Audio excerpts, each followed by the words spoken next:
I am so thrilled to be speaking to all of you today. And I love that it's such a small group because that means that I can answer your specific questions. So as we go through this, here's my first just preface. Most of the time you'll have a specific animal you want to talk about, and since it's so small we can definitely try those, but if it gets too specific into too much medical piece, I'll probably defer and say let's chat about it later. But since we are kind of a kind, working with one particular rescue, one type of breed of dog, a lot of your questions will be the same, so I'll try to answer as many of them as I can. Okay, so thank you so much first to KarmaSue, German Short-Hair Pointer Rescue, for making this possible. I will tell you a little bit more about me on the next slide. So this is me. I'm Dr. Casara Andre. I'm a veterinarian, an acupuncturist, an animal massage therapist. Mostly what I do is actually run a co-working community in sort of northwest Denver, although we serve a much larger area than that. The reason I'm going to tell you about that is because it really feeds into why we're involved in cannabis to begin with. So as our co-working community, me and my practice manager are responsible for being the cheerleaders for a lot of the mobile veterinarians in the area. So rehab, acupuncture, GP in home, that tends to be our community. Well, what kind of patients do you think those types of veterinarians are serving? Housebound, senior, just out of surgery, hospice, palliative care, in-home euthanasia, that type of thing. And so in 2016, as our co-working community was just kind of growing and getting really involved, we found that the patients, the clients of our members, were the ones who are really driving this discussion. What about cannabis? What should I do? I want to try it. My animal is unfortunately, towards the end of its life. I really want to do something to make them comfortable. What should I do? So we found that our members were feeling a lot of pressure from their clients about these cannabis type questions. So we as a co-working space, as a community, decided to host a symposium in 2017 just to say, guess what? We don't know. Nobody knows. Let's figure this out together. And it's really just grown from there. We work very, very hard to be not brand associated. So as we go through today, I'm happy to talk about particular brands. That's never a question you can't ask, but I'm always going to try to base my answer in what we know from scientific information first, and then the brands that follow those guidelines. Does that make sense? It's actually really tough in the cannabis world to not be supported by a brand because there's a lot of money, there's a lot of competition in the commercial marketing side, and so everyone's like, here, please take all this money, but it's really important to us that we can answer stuff from a scientific perspective so that you can then make decisions and we can talk from a medical perspective. So the other piece that I do is I'm also the director of the Colorado School of Animal Massage. This is so much fun for me because as my primary practice, what I do is acupuncture and massage, and the incorporation of cannabis into my own practice has been so much fun. And we'll talk about that, and I have a video little case study to show you at the end.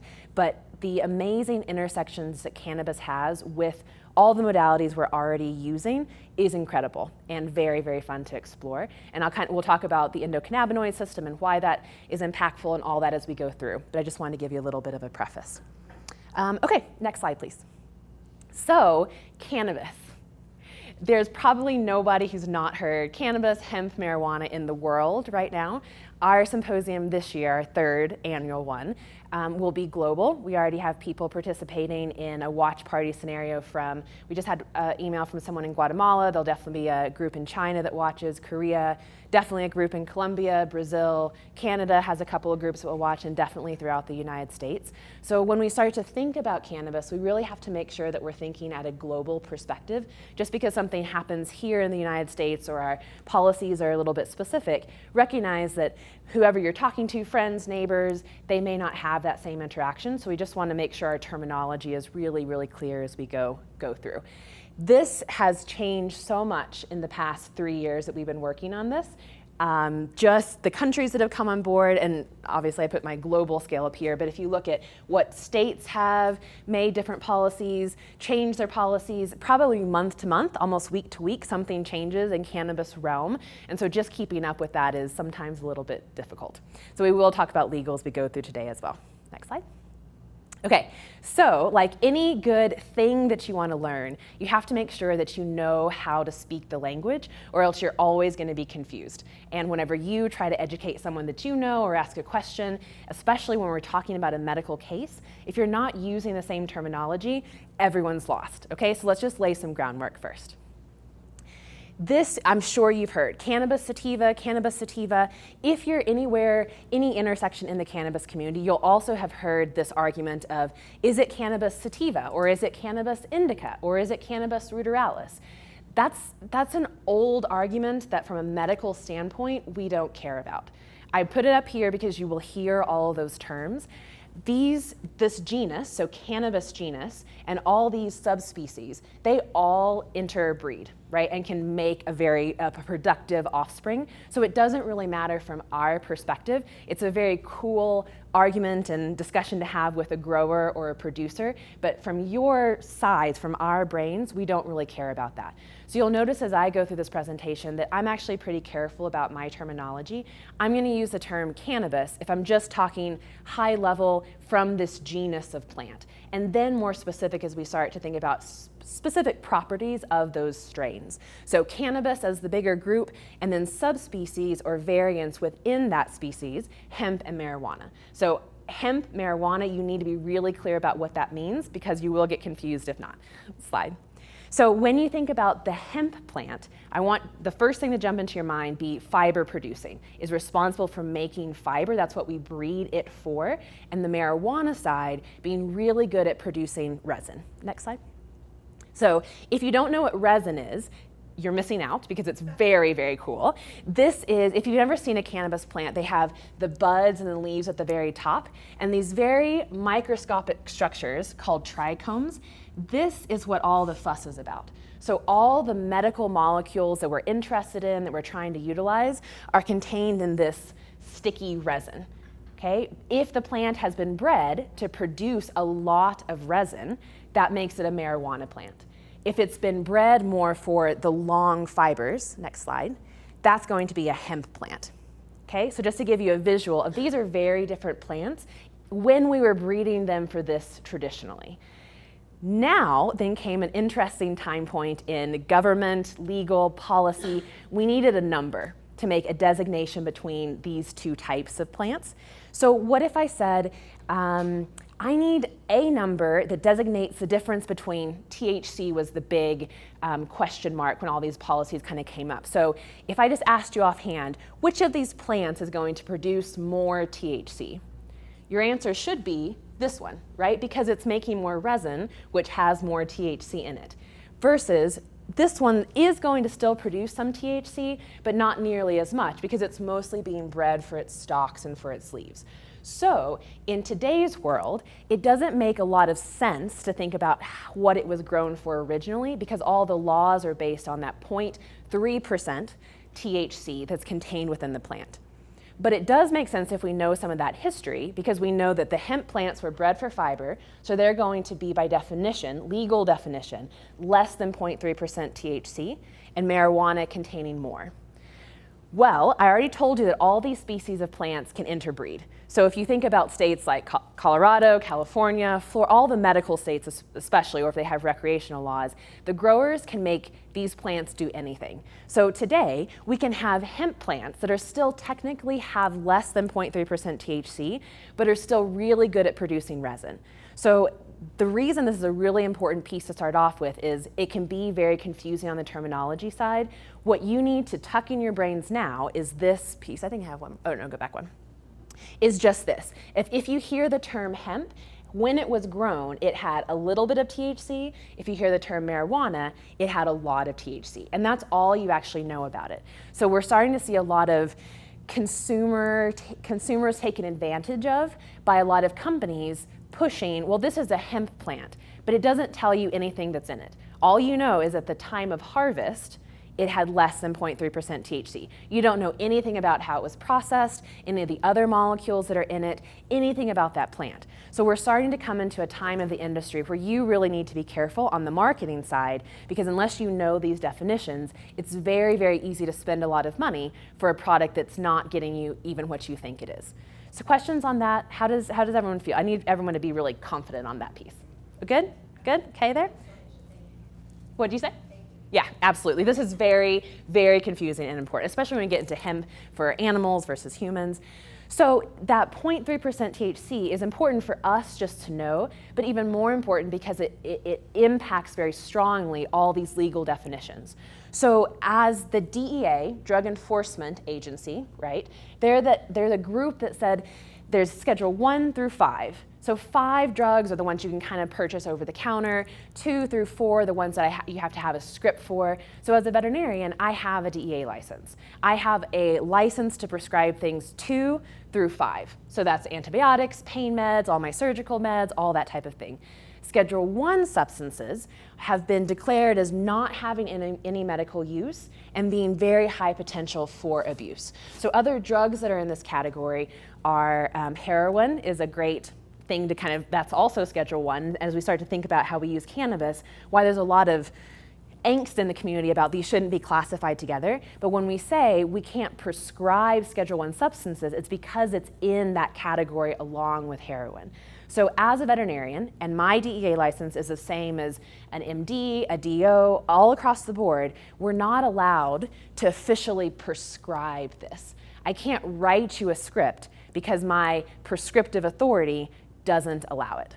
How does that sit with everybody? Does that make sense? So as we start thinking about using cannabis in a medical context, this is really important for you to know as pet parents, because if you walk into your clinic and say, can you prescribe some cannabis for my animal? The automatic answer is, I can't, right?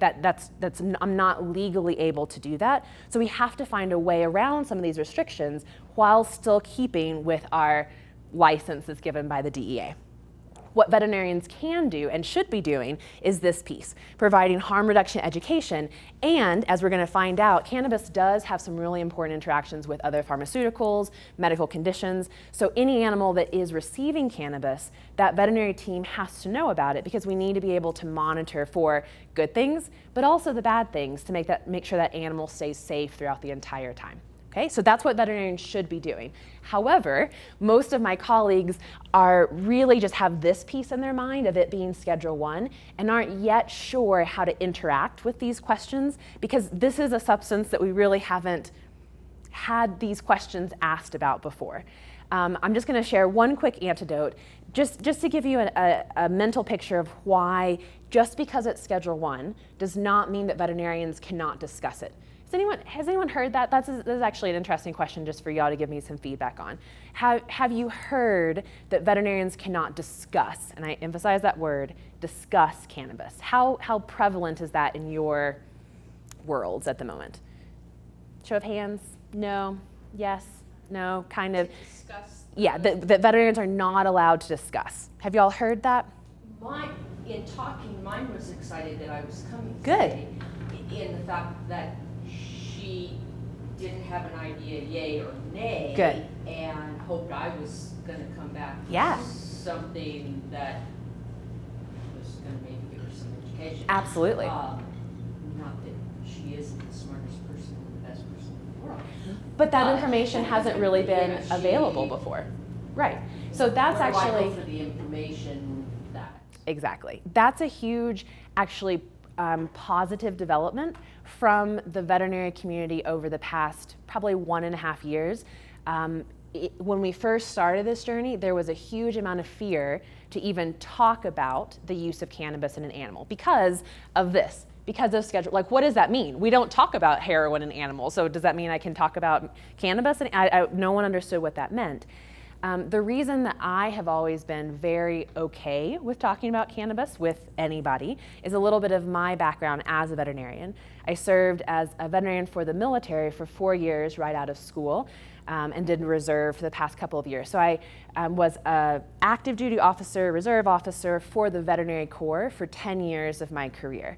My job was to talk to my working dog handlers about the substances their dogs were searching for. So you better believe that we talked about heroin and cannabis and all of those things, because my animals, my patients, were potentially going to be exposed to them. Who knows a Malinois? Who knows a German Shepherd or a Malinois, and especially one who is searching for a find? If something goes wrong and they jump on that find, eat the find, there are a lot of very dangerous after effects that can happen from that. So absolutely, we talked about what you should do in an overdose situation if it was going to be an overdose situation. So as we've kind of watched this journey evolve, this has never been a problem for me, but one of the things I try to incorporate really strongly in these presentations is not all of my colleagues come from that background. So as you start to interact with your veterinarians or your community's veterinarians, it's really important to remember that compassionate education works both ways, that there is a lot of fear from misunderstanding of what being a Schedule I substance entails and what we can do as a result. Questions or thoughts about that? Excellent. Next slide. So how do we get around it? This is very important. Pet parent initiated, pet guardian initiated. If you come to me and ask me about cannabis, while I can't give you a specific prescription, what I can do is answer your questions. So if you come to me as a pet parent and say, I've made the decision as my pet's guardian that I want to try cannabis for them. I've seen some stuff on the news. I think there's some articles out there on the research side. I want to make sure that I'm doing it safely. That automatically removes any iffiness on the Schedule I prescription type piece. That is me making sure that your pet is safe after a decision that you've made. This is the same across the board if we were to talk about diet, supplements, anything. My responsibility as a veterinarian is to make sure that my patient is safe, and an integral piece of that is making sure that you as their pet parent know exactly the pros and cons, what you can buy, what you shouldn't buy, what doses you should use, shouldn't use. So this slide is really important because this is how I want you to start thinking about approaching your veterinary care team about questions with cannabis. Remembering that previous slide of there is still some fear, some unknown, and just lack of information. We'll come to that in a second. But if you can start the conversation here of I, as a pet parent, am very interested in this, I'm going to do it, help me do it safely, that automatically changes the conversation and makes sure the vet is not worried about any legal repercussions. Okay? A quick comment on this one.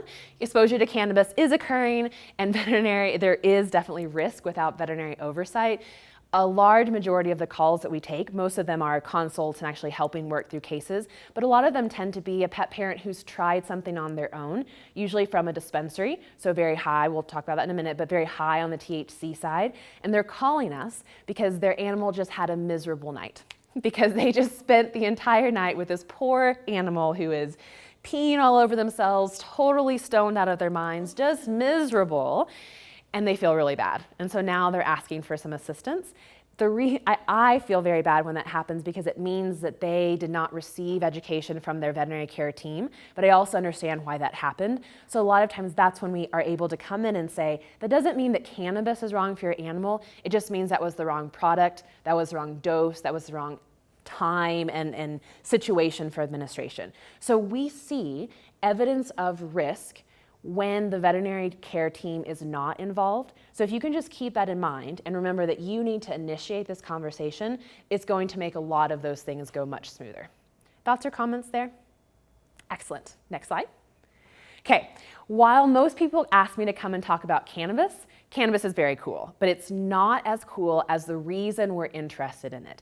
This thing, the endocannabinoid system, is a system throughout all mammals' bodies, all vertebrates, actually, to be specific. Every single mammal has an endocannabinoid system, but wait for this little piece of information. We did not know that this system existed until the 1980s. Like, no clue. Not just like, oh, we don't know that much about it, but we did not know that there were such things as endocannabinoid receptors, cannabinoids that we make ourselves. So when we think again about what the medical piece, veterinary or human medical teams know, their knowledge only started in the 1980s. And that, for me, just blows my mind. Everyone kind of is getting a little gripey these days about why don't they teach this in medical school? Well, the answer is we don't really know how to teach it yet. There's so many holes in our understanding of this that we need to proceed really cautiously. It doesn't mean we don't proceed, right? That's the part that I have a hard time with of no, we just don't want to think about it. But this is the most incredible system. So if I had a choice, this would be the topic of all of my talks rather than cannabis. Cannabis is cool because it gives us an ability to modulate and affect the endocannabinoid system, and that's really amazing. But this system, there are more receptors, more endocannabinoid receptors in your body, than opioid receptors, than serotonin receptors, than dopamine receptors. Just think about that for a second. But we didn't know that we had the ability to modulate it until very, very recently. So this picture that I put up here I really like, because what we're finding out about the endocannabinoid system is that it sits on top of all the other systems we know about. So endocrine, sensory, nervous system, cardiovascular system, muscular system, we know those pretty well, right? We've come pretty far in our understanding of how all those work, how to modulate them, pharmaceuticals, they'll target specific things. What we're finding is that the endocannabinoid system is this dashboard that sits on top of all these other systems, that if we modulate the ECS, it is the one who's going to modulate all of these diverse systems. So here's an example of why that was such an important piece for me to kind of take in and digest. When 5 years ago, cannabis was nowhere in my practice other than talking to my working dog handlers about it. It just wasn't in my treatment paradigm. One of the things I did hate about cannabis was that as it started to gain popularity, everyone would say, cannabis for everybody, cannabis for all, every animal should be on cannabis, right? Like there was just, it's gonna cure everything. But as a practitioner, that doesn't make sense. And I don't like things that just, it's gonna fix it, right? That doesn't allow me to be a good diagnostician, doesn't allow me to be a good internal medicine provider, any of those things if it just happens. Like, I'm glad it worked, but I have no idea how to guide you on that. However, we are starting to understand that the reason it works on so many different conditions is because of this one level up paradigm. Meaning that I can make one slight change, but it's going to affect many other systems. So if the cardiac system is out of whack, I can still affect the ECS, and that cardiac system can be regulated better. If the renal system is out of whack, I can still modulate that same ECS because it's responsible for the signals that then get sent down to those more specific subsystems. Okay, how is that sitting with everybody? Does that make sense? This is, well, good for you, but nobody else understands it because this is really complicated. Our entire scientific mindset is really focused on a reductionist mentality of let's take it apart into as many pieces as we possibly can, find out what very specifically it does, and then we're good. We're not very good at putting it back together and looking at the body as a whole. And so this is why research is so tough at the moment, because we're very good at saying one molecule, what does it do, right? Aspirin, what does it do in your body? An opioid, what happens? What receptors are triggered? But how do you research something that when I make one change, there are 50 different things that could happen? Our research mentality doesn't allow us to look into that. And that's why we're just making really slow progress on the research side. There's also some legal restrictions, but it's really a paradigm shift that's gonna have to change across the entire scientific community. So you might think that I'm over-exaggerating or just full of hot air, but I say this very sincerely. The discovery of the endocannabinoid system will be as revolutionary to the entire medical system and most scientific applications, just like the discovery of antibiotics, just like the discovery of vaccines, just like the discovery of sterility in surgery. It will be as impactful as those discoveries, and it will take just as much time to kind of figure out what that means, but there will not be a single application across medicine that does not somehow interact with the ECS. Yes? So are you saying that you could have only one or two of the systems out of whack, and you affect the ECS? I kind of wish that this one was sort of in the middle versus up front. To correct those two. Yes.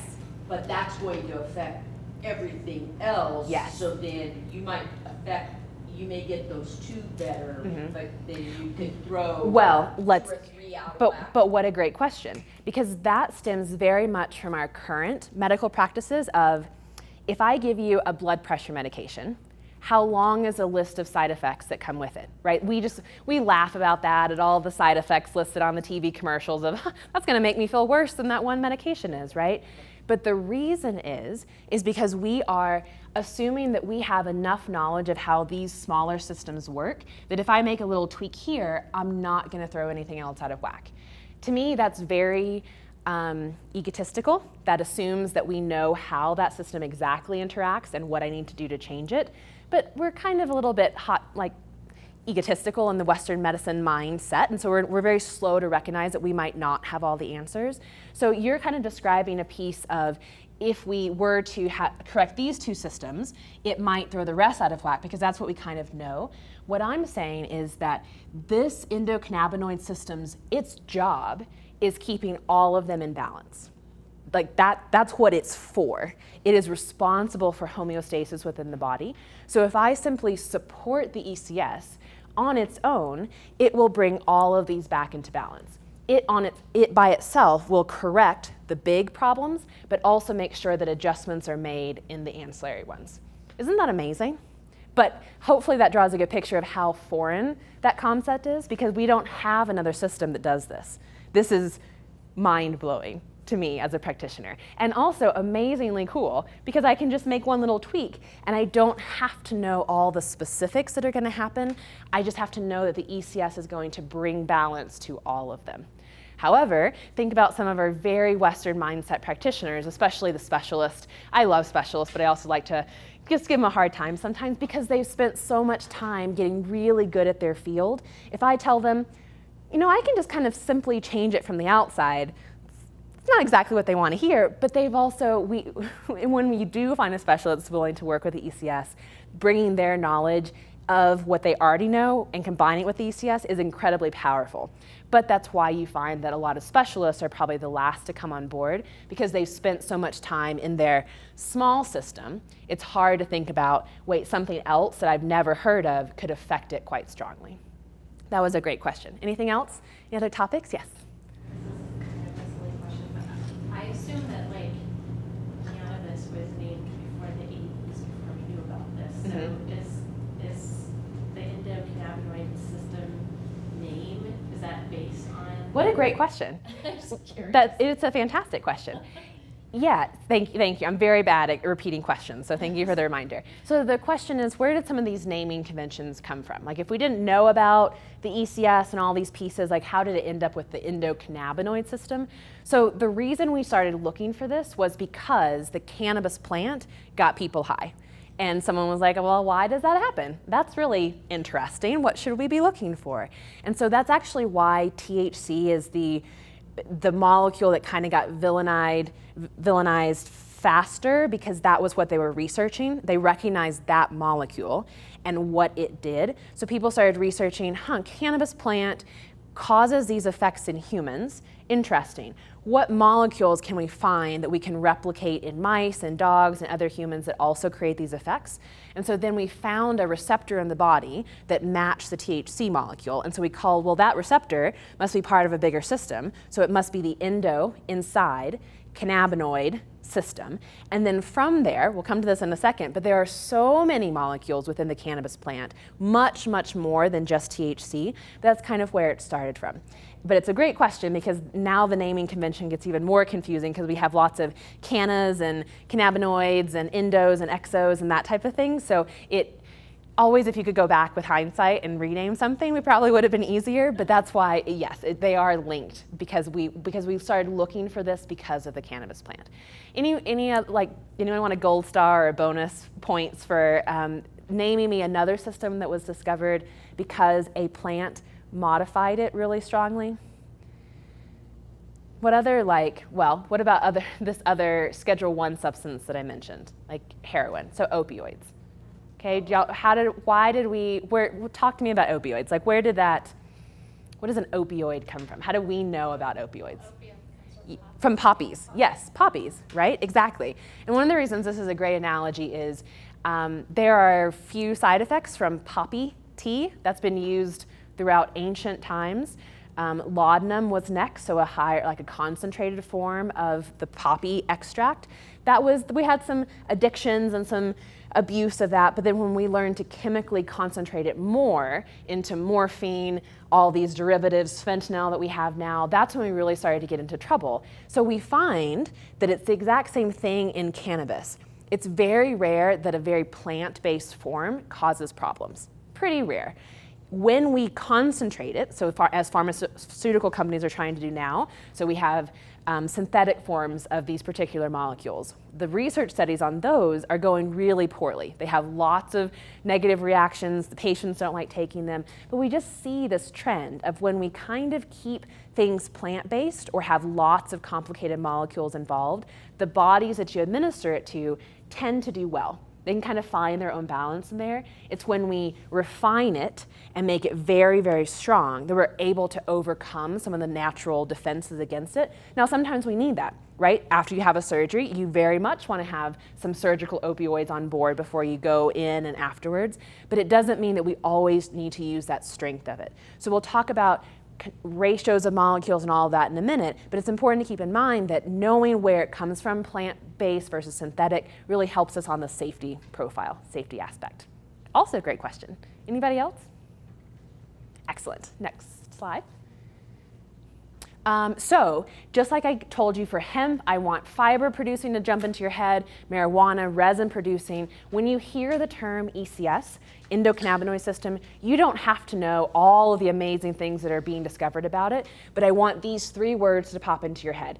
It is responsible for regulation, responsible for balance, responsible for homeostasis within a mammal's body. That is what it does, that is its job. We don't have time to go into all the endocannabinoids, the things that you have in your body right now, the actual receptors, the enzymes that make those, break them down, interact with other medications. It's a lot. I could do a full day presentation on just the ECS, and I love when I get the chance to do that, but I just want you to know that if you can remember the ECS is responsible for causing homeostasis, you will be pretty far ahead of most of the rest of the world and the community, because we didn't know that this was what it did, but this is now how we're interacting with it. Okay, next slide. So as we briefly dive into cannabis specifics, and that was actually why you all showed up here instead of listening to me talk about the ECS, we want to remember that we do make our own endocannabinoids. So I'll reference like humans a lot because most of our research actually comes from humans, but remember that it's across mammals. So your dog, your cat, your gerbil, your horse, any of those has the same endocannabinoids that you have within your body. These are the 2 that we know best, but there are now 11 that are recognized. Can you believe that? That happened within the past 8 months, 10 months maybe, that we've discovered even more that interact with this system. So when you think about it from a practitioner's mindset of how on earth do I keep up with all this information, it can be really, really overwhelming. When we talk about then exogenous cannabinoids, cannabinoids that are made from the outside that you can give to a mammal that affects that ECS, we call them exogenous. And then there are 2 types, ones that plants make and then that we make ourselves in the laboratory. So this is what I was referencing before, of when they are synthetic, it's much more difficult to get a really easy clinical response or are more likely to see side effects or overdoses because we have one molecule that we're flooding the receptors with, versus phytocannabinoids, because they come from the plant, are much more likely to have a mix of molecules, not be that strong or that concentrated. There's one study that's demonstrated that 1,000 milligrams of THC could not kill any dogs or mice that it was administered to. That's a lot of THC. But do you know how much cannabis you would have to smoke or consume before you could get to 1,000 milligrams of THC? So a part of this is when we use a more plant-based substance, it's very, very difficult to get to a toxicity level. It doesn't mean that animal is not uncomfortable, like the story I told, if we already have like from a dispensary a concentrated product, but we're not talking about deaths. Okay, we're not talking about true overdoses. We're talking about a couple of uncomfortable hours. And from a practitioner standpoint and from pet parent standpoint, that should be really encouraging because it means that when we work with cannabis, we're able to worry less about the other systems that we offset or put out of balance. Thoughts on that? Questions there? So while there are, yes? Uncomfortable, I know it's a stupid question. Uncomfortable is it? Not a stupid question, not at all. So yeah, so I have a slide specifically on THC, which is the molecule that you're going to see most of the overdose signs from, and we'll talk about what that means more specifically. But I think it's a great time to just point out, well, has anyone ever seen like on YouTube a video or had your own dog be like a marijuana intoxication? Yes, a couple few. So you should go home and look on YouTube a marijuana intoxication or an overdose. They have a very classical appearance, especially if it's dogs. They don't know where they are, so loss of coordination, lots of light sensitivity. So you'll see them really shy away from things that move fast or bright lights. A sound sensitivity. Again, we'll talk about why this is in a minute, but sensitivity to light, sensitivity to sound, if they are very, very high on the overdose scale, they lose control of their bladder. So a urinary incontinence is very classic for this. So you'll see them, they have this very specific swagger because they can't quite move their legs and just dribbling urine everywhere. That's a very classic marijuana intoxication. Again, no one dies from it. Unless when we do see deaths from intoxications, it's from the chocolate that they ate in addition to the cannabis, or the macadamia nuts that were in there, or the raisins that were in there, or something like that. So if you bring your animal to me in the ER and they have been overdosed on something, I'm not that worried about the cannabis piece. I'm going to say, what else was there? Do we have another really common intoxication is if any of you know or make yourselves like a cannabis butter and you cook down a lot of cannabis leaves and then you strain it through a cheesecake, maybe to make your own edibles or something like that, that butter oil infused cannabis leaf cheesecloth that gets dumped in the trash can, who's going to eat that? Who thinks a lab's going to want to pull that out of the trash can? Those are actually the most dangerous ones because now in the stomach you have a potential blockage that's just bad in and of itself, but also a lot of material that's going to take a long time to digest and go away, as well as a lot of butter, oil, which we're at risk for pancreatitis. So it rarely is the cannabis portion. It might be there's a side piece of they're very uncomfortably high, but it's not going to be the really, really bad piece. Okay, great question. Anybody else along those lines? Awesome. Next slide, please. So as we start to think about what we can do with these molecules that we've identified, don't forget that I pointed out that phytocannabinoid versus synthetic cannabinoid, because we'll come back to that in a minute. But I just want to focus for a brief second on the two molecules that we talk about the most, CBD, and we'll come to THC in a minute. Okay, CBD, what a cool molecule. Although I know it doesn't have feelings as a molecule, but really all the hype that's around it and all the mistakes people say about it, I mean, it's just slander to the media, but then also hyped as a hero. What CBD does is actually very misunderstood by the general public. So I hope to correct some of that as we go through this today.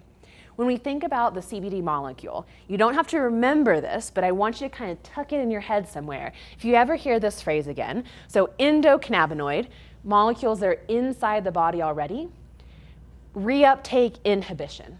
So your own endocannabinoids are naturally destroyed by your body after they've done their job. What if I just kept them around a little bit longer? What if I just couldn't destroy them as fast as they normally were destroyed? What would they do if they just hung around a little bit more? They would just kind of do their job more, right? So instead of having one use in the body, if they didn't get recycled out, they would just go back through the system and do their job again.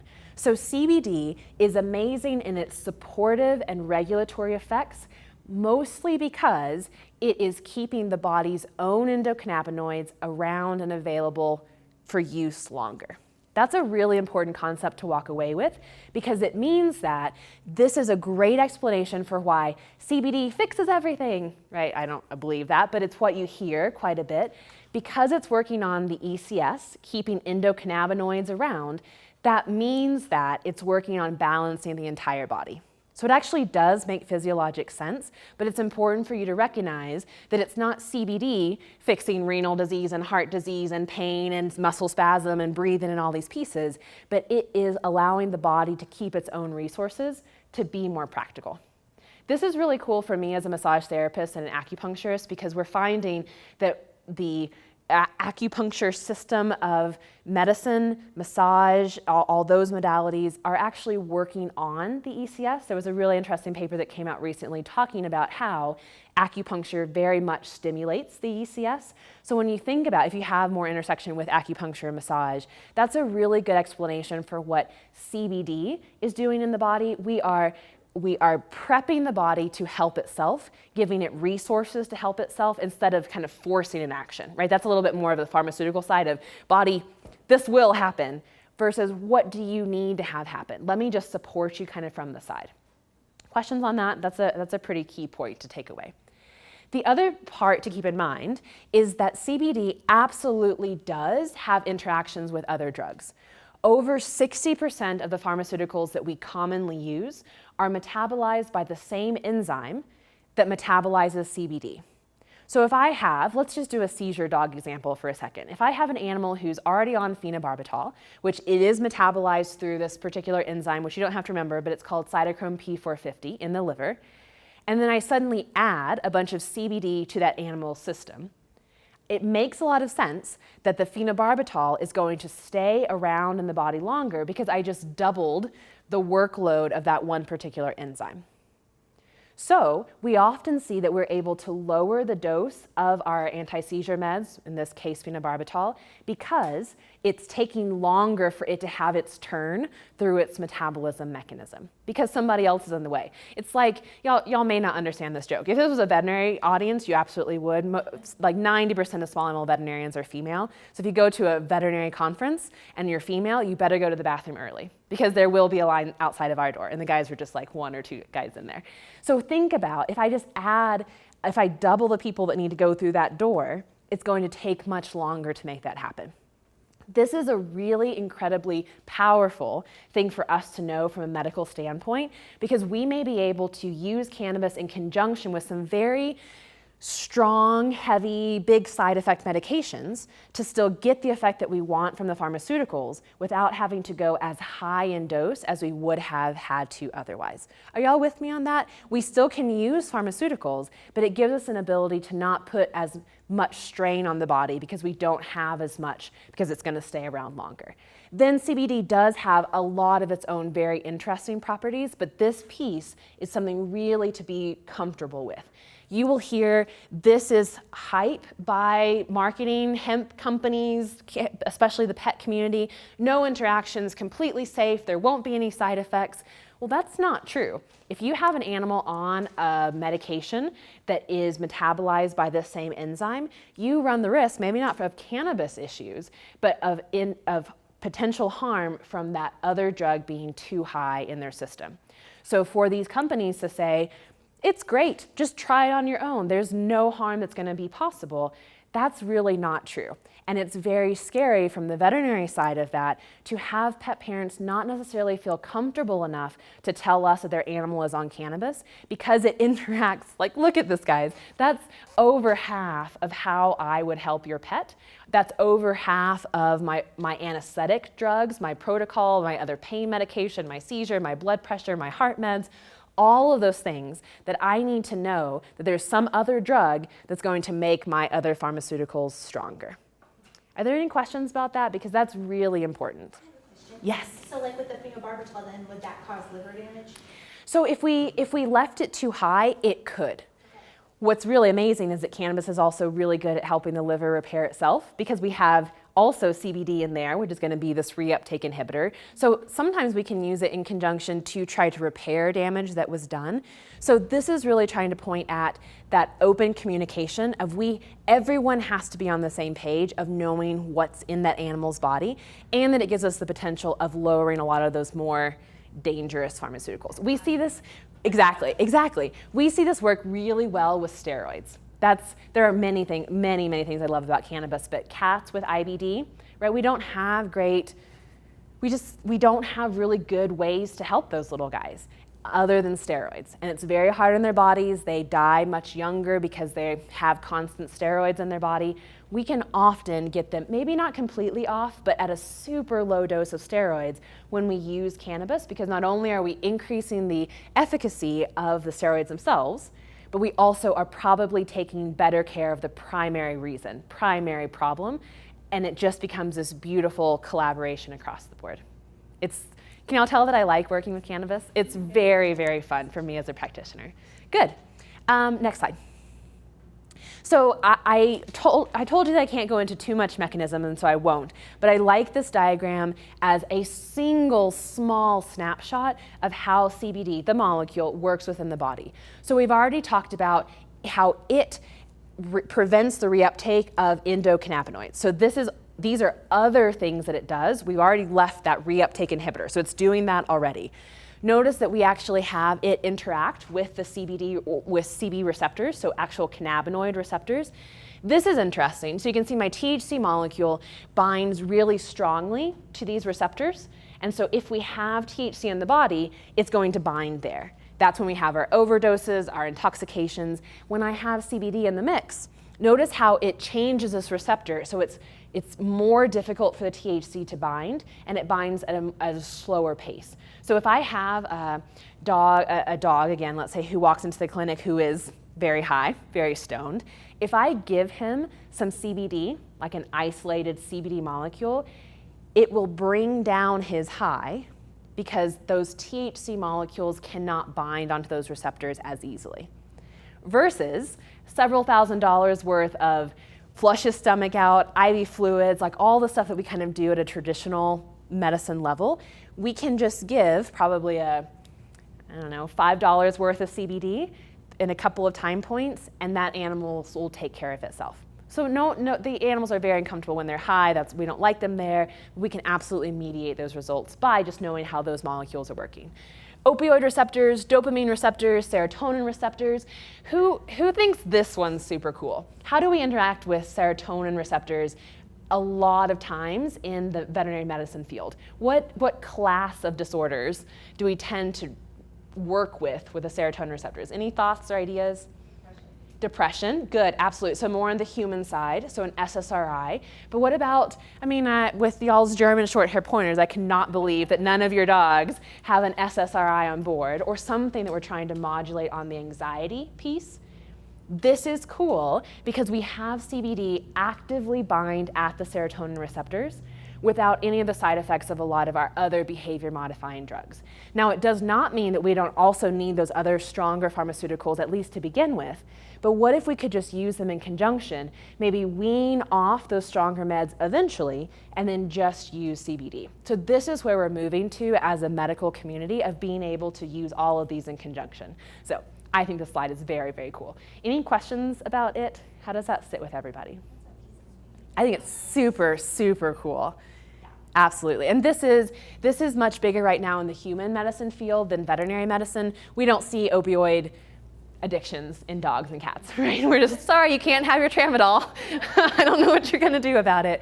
But in the human opioid addiction epidemic that we're all sort of living through at the moment, there are amazing things that are being reported by using cannabis to wean people off that opioid addiction, because they still get pain control without the addictive components of an opioid, and probably, here's the kicker, takes care of the primary problem that they are trying to use opioids for. Most addicts are not addicts because they want to be addicts. It's because they hurt, because something feels bad, and this is the only thing that at some point in time made them feel better. But the reason that opioids are not good for that is because the tolerance, we won't go into that, but they don't work on that long scale system, and they're not going to take care of the primary problem. They're used for those surgical type pain, whereas cannabis, with all of its molecules, with CBD just being one, actually can help regulate the systems that are out of balance, so they don't need anything anymore. We've actually fixed the problem. Instead of just saying, sorry, you can't have your pain medication, I'm sorry you're still in pain, we actually can make something better. So very, very interesting from the human side. Yes? How quickly is it effective? Cannabis? That's a great question. I have one slide that will demonstrate that a little bit better in terms of ratio, because that's really going to impact. If I give just CBD, so I told you that its most powerful interaction is with a reuptake inhibitor, it's going to stop breakdown of endocannabinoids. That one's going to take longer because I'm not actually asking anything to happen. I'm just supporting the body in its own function. So if we have a very high CBD product, a week and a half, 2 weeks, 3 weeks, because we're just trying to let the body find its own rhythm. If I use something that has higher THC in it, that's going to have more immediate effects like a non-steroidal or a steroid. So 2-3 days, that type of thing. And then between, we can find all these ratios of these different molecules to kind of base it on the condition. So there's not one straight answer as how fast will it work, because it's not a pharmaceutical. It doesn't have one action on one receptor system. It's going to try to fix everything as a whole, and depending on what's wrong with that system, it may or may not take longer than it should. Does that make sense? Let me come to my ratio slide and see if that makes a little bit more sense. So remember that this is just CBD. All these cool things we've already talked about, it's just one molecule. Just wait till I get to the rest of them. Okay, next slide. So then the other big, everyone knows its name, is THC. This, I have to confess, is my favorite molecule. I love working with THC, and the majority of my patients have to have THC in their body because of this. My cases tend to be very severe pain, oncology cases, inflammation cases, and I need something more powerful. The THC molecule binds directly to receptors versus CBD that has a little bit more indirect, very important, but very indirect effects. THC binds to that receptor, so that's why it has such strong effects. But when we use it, because it has such powerful actions, it means that we have to be more careful to not have an overdose. So if you give too much, so the wrong dosage, or an inappropriate situation, that is absolutely when you're gonna see the stoned dog, the very miserable animal, okay? So it does have negative effects when we use it inappropriately. One of my very good friends is the oncologist who works on our team. She lives in California. And I found, well, definitely talking with her, but most oncologists, when they think about cannabis, are much more open-minded than some other practitioners are. Why? Because they spend their day giving drugs that kill cells. Making the dog feel miserable and vomit and have a miserable time. That's unfortunately kind of their job, because we have to get them through this miserable experience to kill that cancer piece. So when they start to think about, wait a minute, I have a substance I can use that makes them a little bit dizzy or makes them maybe a little bit uncomfortable, but then they feel amazing afterwards, the oncologists are like, this is incredible, this is fantastic. They're less afraid to explore the unknown because the arsenal they have is already pretty scary to begin with. So that's a great example of, we have every drug has a wrong dosage, right? You can give it at an inappropriate amount. So we just need to be careful with THC, not cut it out of our treatment paradigm. We just need to know how to work with it. Next slide. So promise not to go into too much detail here, but I wanted to show you, this is my parallel to the picture on the CBD molecule. The THC molecule binds very, very strongly to what are called the CB1 receptors, and those are primarily found on nerves. So nerve endings is what this is a picture of. And again, not to go into too much detail, but what happens is when this presynaptic nerve, so the signal's traveling down, is passed to this postsynaptic nerve, the cannabinoids and the endocannabinoid receptors, they're responsible for saying, signal received, message received, I got it. So telling the body, you don't have to keep sending me your signal. Can you all just imagine how important that is in pain issues? I don't need another pain signal. I got it. We got that taken care of. In seizures or any neurologic condition, even some anxiety cases, THC is an amazingly powerful thing to utilize because it is working directly on the nervous system. However, if we have an overdose, go ahead and switch aside. This is what we're going to see. Because we are acting on those nerves, we should not be surprised that those nerves are very sensitive. So then it makes more sense to say, well, no wonder they're a little sensitive to light or sound or sudden movements, right? Because their nervous system has been stimulated, and that's not necessarily bad, but the rest of their environment might be too much for that sensitized nervous system. So if we think about, let's just do dogs, because we're all talking about dogs at the moment, who is very grounded in their environment. I know I can hear the birds outside, I can hear when my parent comes home, I can hear the cat getting into trouble in the pantry, so I'm gonna go check it out. Just think about how immersed in our environment our animals are. So what if that suddenly changes, right? They don't know what they got in that little pill or that cookie, but suddenly, Britt, stop yelling at me. Why did you raise your voice? Or why is that light so much brighter all of a sudden? So we think about that some of the anxiety that might be potentially experienced by animals might come just because we switch their environment. And we need to give them a basis to understand that it's fine. Your world is still the same, but something in your system has changed, but you're still safe. So when we coach pet parents through using a higher THC product, the most important thing that we do from a safety counseling perspective is say, make sure the house is nice and quiet. Make sure there's no kids or puppies running around. Make sure that you are able to kind of dim the lights or turn off any like loud noises if the animal does feel a little bit, if they're more sensitive than you expected. And we find that when the pet parents can give that animal a really nice, safe environment, that animal's body figures it out really fast. It's usually only the first 2 or 3, even if it's a pretty high THC medication, the first 2 or 3 times, that's all they need to readjust to how that feels. But think through this with me. If I have an anxiety-prone dog and I suddenly change their system in a way that makes no sense and the world is still scary, do you think that anxiety is going to get better or worse? It's going to get way worse because we just proved to them that all their fears were founded. They knew that it was going to be bad at some point, and see, now it is. So even though this is a very developing piece of cannabis medicine, I think that most of you will have some intersections with anxiety in animals. Just being a rescue, shelter, fostering dogs, it doesn't matter. There is some interaction there that's probably going to be of interest to you with cannabis. What I want to plant in your minds is a thought that maybe cannabis is not something that we give twice a day, every 12 hours, give you your treat, and then bye, I'm out the door. If I've modulated that nervous system and the mailman still comes and the neighbor kids are still really loud and I still feel very afraid because I'm alone, I may be making that anxiety worse because I'm not using cannabis to its best effect based on what's actually going on in the nervous system. Does that make sense? Give me a little bit of feedback there because that's a very, I think, important concept, but also a little bit maybe not hard, but it's very different from a pharmaceutical approach, right? We dose pharmaceuticals based on length of action in the body, and it's very regimented, right? And that's just a pharmaceutical. That's not bad. It just is what is.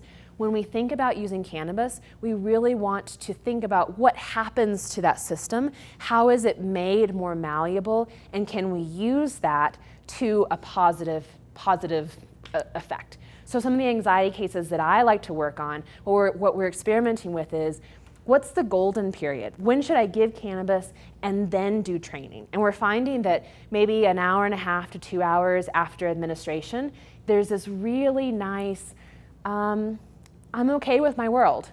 There was a new trick you wanted me to learn, or you wanted to do some desensitization training? Well, okay, I'm not as afraid and I feel better because my serotonin receptors have been stimulated.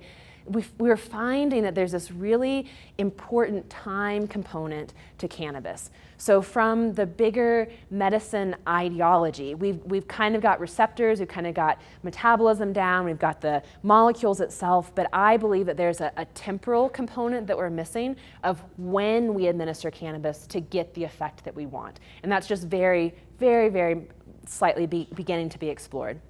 I will say there's more data on this on the human side.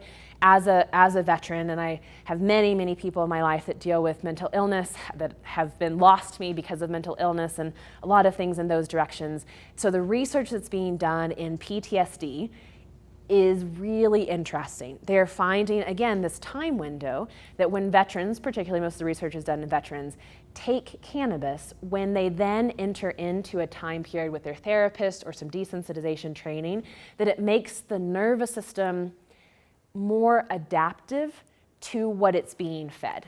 Are y'all with me on that? That it gives the nervous system an opportunity to learn something new without being bombarded by all these fears that might be associated with those old memories. Now, we don't know how exactly animals process memories, right? We don't know that for sure, but I think we're all animal lovers enough to be okay with the assumption that they're at least similar to us. They have their own anxieties, they have their own fears. So can we extrapolate from that human research and say, we need to be thinking about the time that we administer and what happens to that animal in the time that it has cannabis on board. Okay, so I'm gonna leave it at that pretty high level, vague idea because it's actually not developed any further than that. We don't really know, but we need to be curious, we need to investigate, we need pet parents who are willing to try it on their animals and keep really detailed logs and look at things other than he tore through my door. Well, did he actually sleep? Did he sleep better at night? Is he barking less? Like all these little bitty specific things, that's how we're gonna crack this egg, crack this code. Okay, comments on that? It's one of my favorite subjects. Yeah, absolutely. Behavior stuff is absolutely amazing. Okay, next slide. Go back to my, your ratio slide. So those are only 2 of the molecules that are in cannabis. However, they are the molecules that will be there the most by weight or by volume. So that's why we talk about them the most, but remember that's not all there is. But because that is the majority, this is a really useful graph as you start thinking about what type of product you might want to use. And this is really where your veterinary team needs to come in because we need a diagnosis. So you'll notice on this side, my heavy CBD side, we're really trying to deal with things like chronic stress, chronic disease, immune system that needs to be supported. So more balancing regulation is needed, or we think that the body's own mechanisms would probably be okay if we could just support them a little bit. Okay, that's kind of the mentality that we have with the CBD heavy products. Then when we think about the THC heavy products, that's when we start thinking about, I have an uncontrolled pain, uncontrolled inflammation, a cancer process, something like that. But it's not a one size fits all. Many times I'll start an animal here, get them and the pet parent used to using cannabis, and then if we're not seeing the results we need, then we start creeping up, right? But we've already gotten the system, the body system, used to having a little bit of THC, so we're much less likely to have overdoses when we start increasing that amount later. But keep in mind that if you're using CBD only or a heavy CBD product in a condition that needs its endocannabinoid system stimulated, those are the cases where the pet parents report it just didn't work, or it worked the first couple of days and then it's not doing anything now. Cannabis doesn't do anything. We get those calls all the time because this is what's available over the counter without there being medical guidance on top of it. So if you have tried a cannabis product for your animal in the past, or for yourselves, right? We're talking mammal level type thing. It means that your product and your ratio was probably not right for the condition you were trying to treat. So this is an amazing way to start thinking about at least the first question about cannabis. Where on the graph do we want between these 2 big molecules? Did that help at all for that previous question? So then we're gonna see from this really have implications in the timing piece of it. If we're over here, but we're trying to treat this type of condition, maybe months down the road, we might have chipped away at that primary condition and the animal will be better, but we should have started with a higher THC product to see effects much faster. So you can't think about cannabis as a CBD, THC, like very segmented. You have to think about it as a spectrum, working with a very complicated system. And so those time points are harder to guess, but when you match up the condition and the ratios, then it becomes a little bit easier. What questions do y'all have for me from this? Yes? So you say they get used to it over time. Does that mean it loses efficacy over time? So we don't think so. That's a great question. So the question was that I mentioned that they get used to it over time. Does that mean that it's less effective over time, that they're kind of developing a tolerance, would be the word that's kind of been explored around that? We don't see that happen, at least at a clinical level. We see it continue to be effective. So here's our current theory on what's happening, is animals are so good at becoming used to their environment. They know what it feels like in this new, with THC on board, and their body just sets to it. Like, oh, okay, I'm good. It's not a problem anymore. It's when that modulation happens really fast, short period of time, that then they have those overdoses. So they develop, we can't really use the official word tolerance because that means something very specific on the physiologic side, that the receptors aren't responding anymore, but we see them be able to handle the higher THC without negative effects, but it still be as effective. So it's just that those nerves are not being as bombarded, or it's not as new of a situation, but we're still having the effect at the ECS level, which is very, very cool. Yeah, but that's why when we do want to use a product that has more THC in it, we take a week to 2 weeks to work up to our actual dose, because we want that animal's body to get used to it. Okay, great question. Anything else along those lines? So maybe a week to 2 weeks is what you're saying, depending? So it depends on the condition and how that condition is matched with which product. Okay, so let me just give you an example, because that's a tough one. If I have, let's see what would be a good, if I have a seizure condition, okay, let's go with seizures, because that's one that most people know, and I give a very heavy CBD product, I do have some anti-seizure properties. I may increase the effectiveness of the other anti-seizure drugs on board, but I'm not directly affecting the nerves. So I may see some changes, and it may be some really significant changes over 2 weeks, 3 weeks, maybe months down the road, because I'm slowly making modifications. If I add in some THC to that case, and again, the case is appropriate for it, I may see those seizures decrease over a week, or the animal not have any seizures again if I picked the product right. So it's very, very hard to answer that time frame question, except leaving it as a generality that if you're on the CBD side, it's going to take longer because we're simply supporting the body, versus having more THC is going to happen faster because we're directly impacting the system, but it's also more likely to have side effects. So you kind of have to pull all of those together to be able to make the decision. It is very much a paradigm shift, absolutely. Which is also, again, let's think about your veterinary care team, why this is sometimes very hard for them, because this is not how we work. This is not our interaction with pharmaceuticals or medications. So again, I'll say compassionate education on both sides, compassionate conversation that lets us find what's actually good for the animal down the road. Okay? I was taught that Sure. THC was not good. Exactly. Who's heard that? THC is toxic for animals, right? That's very, very prominent. Think about where that comes from. Every veterinarian has had a cannabis overdose toxicity walk into their clinic. That is how we have interacted with cannabis in the past.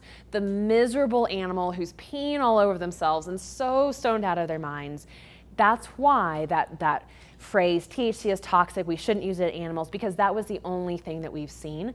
That type of overdose happens when an animal finds someone's stash and eats the entire thing. And then what do? Throw them in the car, drive to the vet clinic, bright lights, screaming dogs. That's not really gonna make anybody feel better, okay? So it doesn't mean we can't use THC, but that it is more powerful, and so we need to be more careful as we utilize it. Okay, let's keep chipping away at that, because that's a good but a tough question. Okay, next, yes? How about kind of versus a long-term? Great, yeah. I'm thinking the 4th of July. Yeah, oh, that's a great one to kind of chat about. Just ready to Yeah. come out and see. So this is a tough one. Sorry, go ahead. What do we do with that one-time event? Yeah. Be it Sorry, I keep touching 4th of my July, microphone. or be it something else, but. So this is a very, very common question and a little bit of a pet peeve. So I'm gonna get on my soapbox for a minute and tell y'all what I. So can you go back to the other slide? So when we think about a situational anxiety, fireworks, gunshots, storms, that's another situational anxiety that sometimes we can't change the environment to make it better. Okay, we all know what that means in our animals. If I give a heavy CBD product, let's just think through what's going to happen at a physiologic level based on what I've told you in the past. We're going to keep our own endocannabinoids around longer. That's really not going to help with a situational, because that's like boom, boom, boom. That's not going to be very effective. We are going to have some stimulation at the serotonin receptors, so we will have some, oh, the world's not quite as bad as I thought it was. But what happens if the thunder doesn't abate? The fireworks keep going. That adrenaline is still going to override CBD at some level. So that's why you hear some people it works great for and some people it didn't. The animals that it's effective for, they just needed a moment to not be afraid, to then reconnect with their environment and say, oh, well, Dad's not afraid, so okay, I'm fine. But what if that adrenaline rush is so big, or it has already begun, right? Thunder's already started, now we give CBD? That's much less likely to be effective. It can be, and we've all seen those videos online or heard the reports of it, but it's a little bit more roll of the dice because we don't know what's actually happening at that physiologic level. However, what we can do is just think about this, think through this with me. What if I spent a few weeks working on how the animal feels after it receives cannabis? So we talked about that temporal portion. What if I work on other things the animal's nervous about when there's no thunderstorms or fireworks, but with cannabis on board? What if I train them to a calm command? What if I train them to go sleep on your bed when you feel this cannabis on board? I'm much more likely to be successful with a cannabis, a CBD heavy administration during a thunderstorm because I've already conditioned that nervous system to go into that mode of restfulness and quiet. But that pre-work is really important if you want it to work more consistently.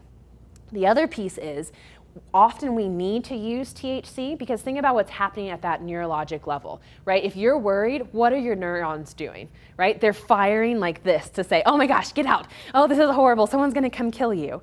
What if we use THC to quiet down those signaling and say, you don't actually have to be that afraid. Just pause, just chill for a moment. It's okay. What if we use that working up to, again, that training scenario is very important, but then also used a higher THC. So we've gotten the animal used to it. It's not just something you do the day of fireworks. We've gotten them used to how that feels in their body, and they're conditioned to have their neurons being a little bit more quiet. This is where we see a lot of benefit in behavior conditions. But like any other behavior medication, it's not a here's a pill and it's fixed.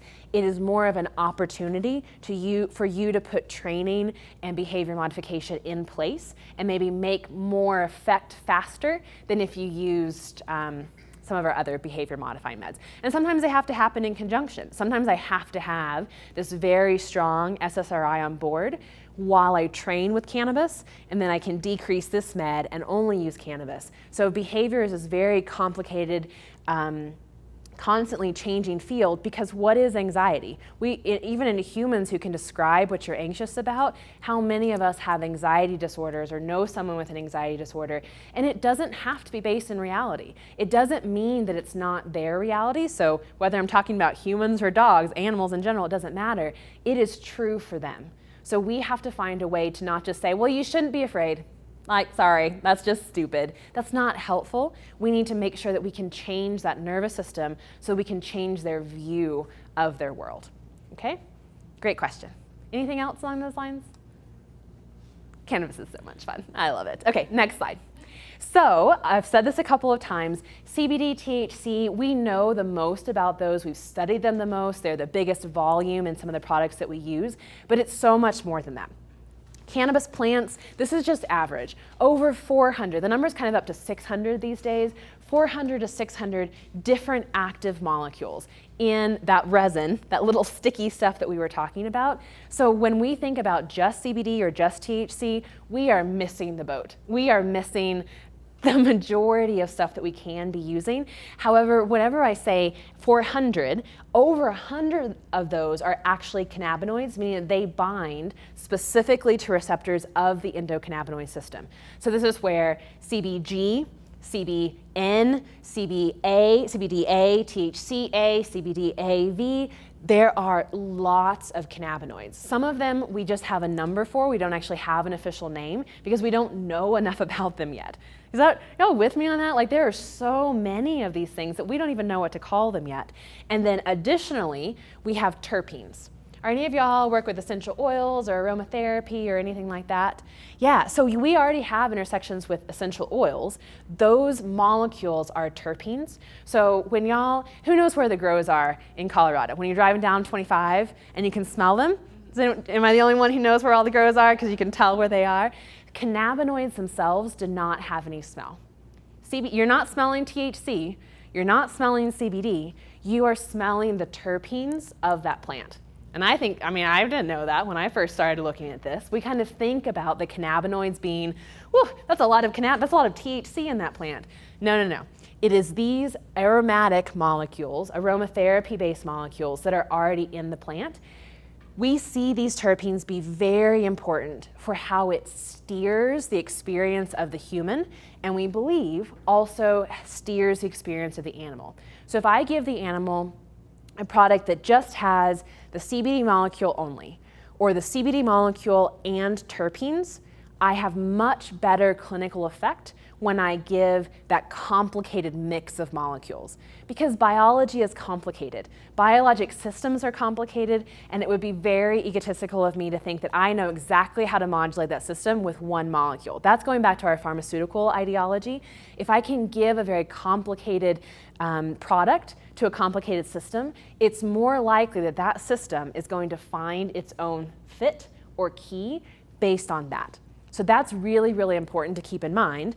And then this class, we haven't even begun to study yet. Like this has as many pieces as terpenes and these cannabinoids. We don't even know all the effects that flavonoids have. And then there's waxes additionally that have some benefits of their own. So when you think about cannabis and someone tells you, we know what we're talking about from CBD, THC, just look at them and say like, it's a lot more complicated than you might think it is. And if they're just trying to sell you that and can only talk about CBD, THC in their product, look somewhere else because it is so much more than just those two molecules. Questions on this piece? Very, very important. Okay. So I actually am going to kind of flip through this slide because I think we'll have time just to take some specific questions on the end. So I'll just put this up here and say these are some of the biggest interactions that we have, clinical interactions that we have with cannabis, things that pet parents want to try cannabis for, that we know more about how these molecules work, that we actually have pretty good studies on. So neurology is an easy one because it's actually direct action. We can see it bind to the receptors. We see the effects. That's actually a pretty easy one to do. Inflammation, harder because that's a very big, complicated inflammation cascade to begin with. Immune system, also very complicated. Oncology, this is really interesting because we can have definitive care where we're actually trying to kill that cancer. And we have really good research papers, especially on the human side, not in animals yet, but of the terpenes, individual minor cannabinoids that are very good at targeting particular types of cancer. So for our oncologist, one of her big passions that we're working on at the moment is how can we customize cannabis medicine for the condition specifically. So what we're working on is her being able to take a case, design the profile of molecules that's available, send that to a pet parent so they can mix it with whatever product they're already using so that they have a molecular profile to that product that is targeted for that pet's cancer. And that's really cool.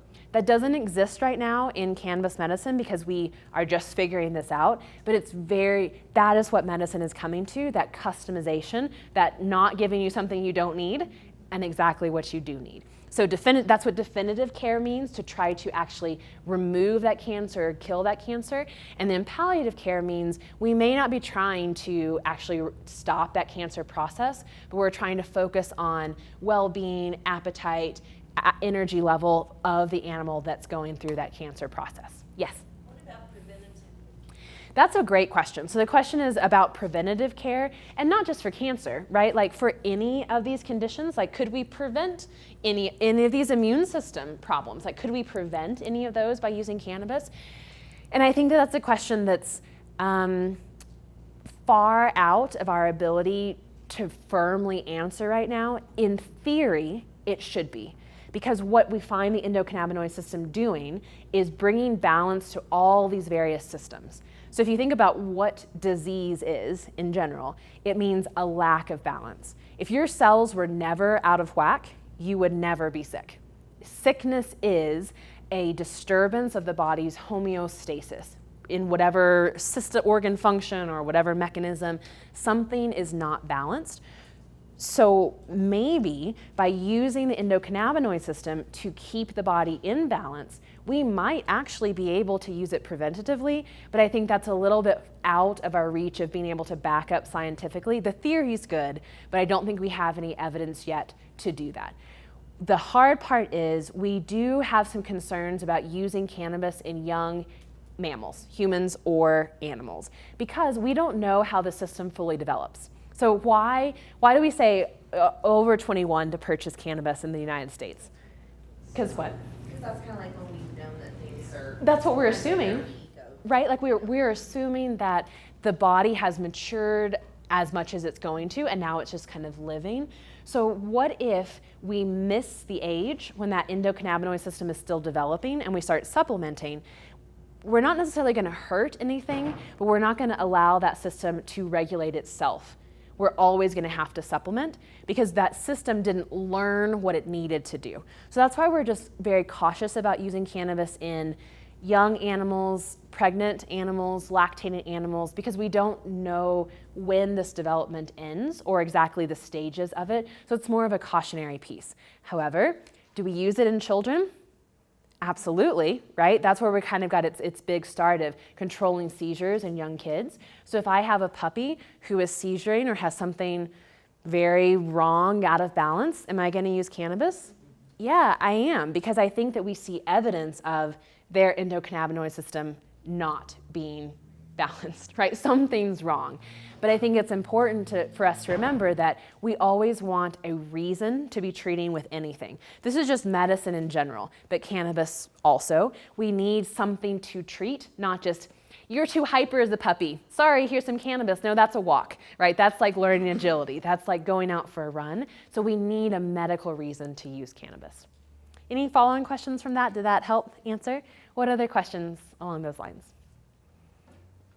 Awesome. Yes, very, very good. Definitive care, palliative care, behavior, we touched on that. Next slide. Okay, let's go into product stuff, which is also very fun. We talked about this availability. I'm going to, give me one more slide and then I'll have you go back for a second. So remember, hemp is fiber producing, marijuana is resin producing. So when we look at this graph, we think about hemp products, so the less than 0.3% or THC free. They're available across the globe and definitely throughout all of the United States because they're not regulated like marijuana is. So the marijuana piece, next slide please, or two I guess. If you have more than 0.3% THC, you have to purchase it through a dispensary because it's still officially Schedule 1, so it has all these legal pieces on top of it. These are just so the medical marijuana in the green or darker green states, recreational use in the light green here. And so if they have light green, they're usually medical as well, medical and recreational. So you can see just how much this is kind of sweeping the country, but hemp products are available everywhere. Next slide. This may be old news to you, but I get a lot of questions on it, so I thought I'd throw it in here. The difference between a recreational and a medical dispensary is how you can access it. So if it's a recreational dispensary, anyone over the age of 21 can walk in and buy whatever they want. So we go back to that, your endocannabinoid system's probably developed enough, like take care of yourself kind of thing. However, we have a much higher tax on recreational products than we do on medical. So it's 8% tax in Colorado, and it's state specific, 15% on the recreational side. So if you're a long-term medical cannabis user or you have an animal that you're using for long-term, it's much better to have access to the medical system just from the money perspective. Additionally, in the recreation community, we have to acknowledge that we might have people who are using it simply for the recreational piece of it. And that's fine, that's not a problem. But when we think about the quality of ingredients or how those products are made, these dispensaries have a human population that are very vocal about whether it worked, whether it didn't work. That made me feel bad. And so it is sometimes easier for us to start with a medical product because we kind of have that self-policing, if you will, in the background. However, to get into medical dispensary, the human, I'll emphasize that, the human has to have a medical recommendation from a human provider. So there are no laws anywhere, any country, that allow cannabis to be dispensed for a dog.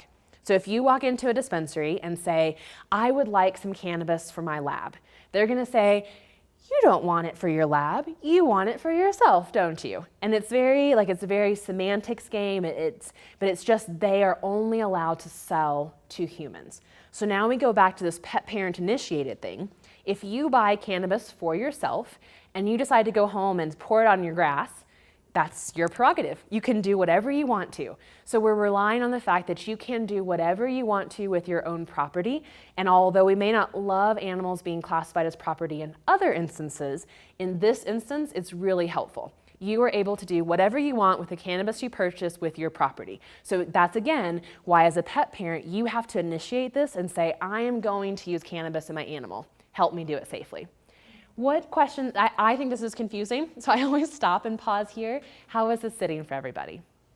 Access to the marijuana side of cannabis. Hemp you can just order over the counter, no problems there. Okay, oh yes. So if doctors and veterinarians or whatever can't prescribe it, but they can recommend it. So that's a tough. What is that medical recommendation? What exactly is that? Good question. So on the human side, a physician has to go through a specific class and be registered with the state to be able to write a recommendation. Physicians still have the same license that I do as a DEA license. They cannot prescribe it for you. But to get humans access to cannabis, we put in this kind of weird approach that they can write a medical recommendation. You take that recommendation to the state gives you a medical card, and now you can enter the medical dispensary. So the physicians are still not able to write you a prescription, but we did implement this term recommendation. And man, is it frustrating, because this has caused so much turbulence in the veterinary community, because when these laws were written, they didn't include veterinarians with physicians. If they had just said medical providers, we would be golden. But they said physicians, and that means that I cannot write a medical recommendation. So if I were to use, I recommend cannabis for your animal, that's really tough in medical states because it's kind of implying that I have the same workaround that the physicians do. But we use the term recommend for nutraceuticals or foods or collars all the time. And so this has been a hard thing for the veterinary community to kind of get a grip on of, wait, you just took the word recommend away from me for no reason at all, so I can't prescribe and I can't recommend, but what can I do? So that's why it is a semantics game, and we all kind of just need to recognize that till some of the laws settle out. So your vet can't prescribe, your vet cannot recommend, because that would be saying this very specific legal definition, but it doesn't mean that we can't do that education side, that harm reduction side. So it's a semantics game, but this piece keeps us legally safe to avoid prescribe and recommend. So basically, if I wanted to get it for my animal, I'd have to go to a recreation. Or get a medical card for yourself. And so the way that Have a doctor recommend. yes, or it's not your regular doctor, it is just a doctor who has been certified for this, and there are plenty of those in Colorado, and each state has their own list of conditions for which a human can get a medical card for, and most of the states have something like chronic pain, and there's probably no one in the room who doesn't have muscle spasm or chronic pain at some point. So just recognizing that we need to follow the pieces of the law that are in place, but it also doesn't reach all of the ways that we need to utilize it. I think every one of you in here should be exploring cannabis for yourself, because you have this endocannabinoid system. Absolutely. So I think all of you should have a medical card. Talk to your doctor about it. Talk to your physician about it. This is not the heroin Schedule I substance that we were sort of taught to think of it as. We know how it works at a physiologic level, and most of the information we have in animals comes from human research anyway. Most of the time they use animals to research for humans. Well, now they're just doing it for us, and we're extrapolating from there. So when we think about seizures, GI disease, anxiety in people, we absolutely see benefit. So think through this and ask me if you have questions about it, but this is not a trying to get around or cheat the law or those type of pieces. It's trying to play well with all the things that are in place and some of the legacy policies that we have and kind of the slow moving big governmental organizations, while still making sure that just mammals, human or animals, have the optimal health and well-being.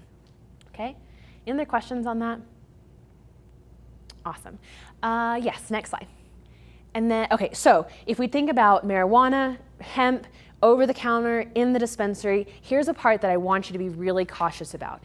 If it is in a dispensary, it has been tested according to state regulations. To be in a dispensary, if there are state-based laws, they say you must test for heavy metals, pesticides, tell you exactly what the components are. Denver, a couple of years ago, probably 2 now, had a really big recall on a lot of cannabis products because there was a lot of pesticides that were found in a bunch of the edibles. Don't you want to be eating that when you're dying from cancer? Like, that's not something you want to add to your system. So it's very important to think about the testing that goes on for these products. So if they are at a dispensary, there is at least a basic regimen of tests that have been done. There are no requirements for testing for things that are hemp-based or over-the-counter.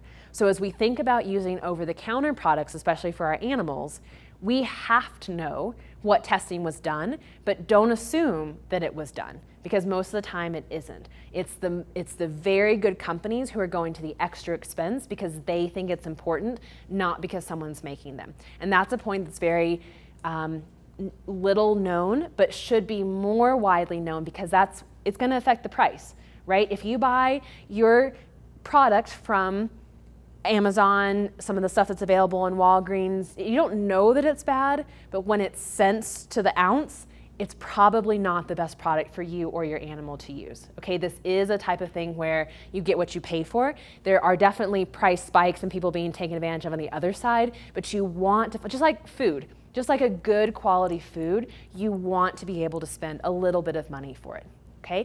And ask the company, go ahead and switch for me, for something that's called a certificate of analysis. So this is what tells us what exactly is in the product. Next slide. Here I've just put an example of one of the products that I do really like to give you just a visual piece. So you can see that we have CBD as the highest molecule, the biggest amount that's in there.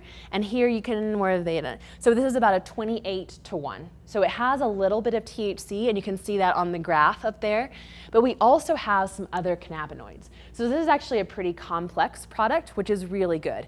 And then the next slide, this is also the same product. This is its terpene profile. So I had the cannabinoid spectrum and then the terpene spectrum. And together, this is a really nice product that's very complicated that I lean on quite a bit and I use quite a bit. Next one.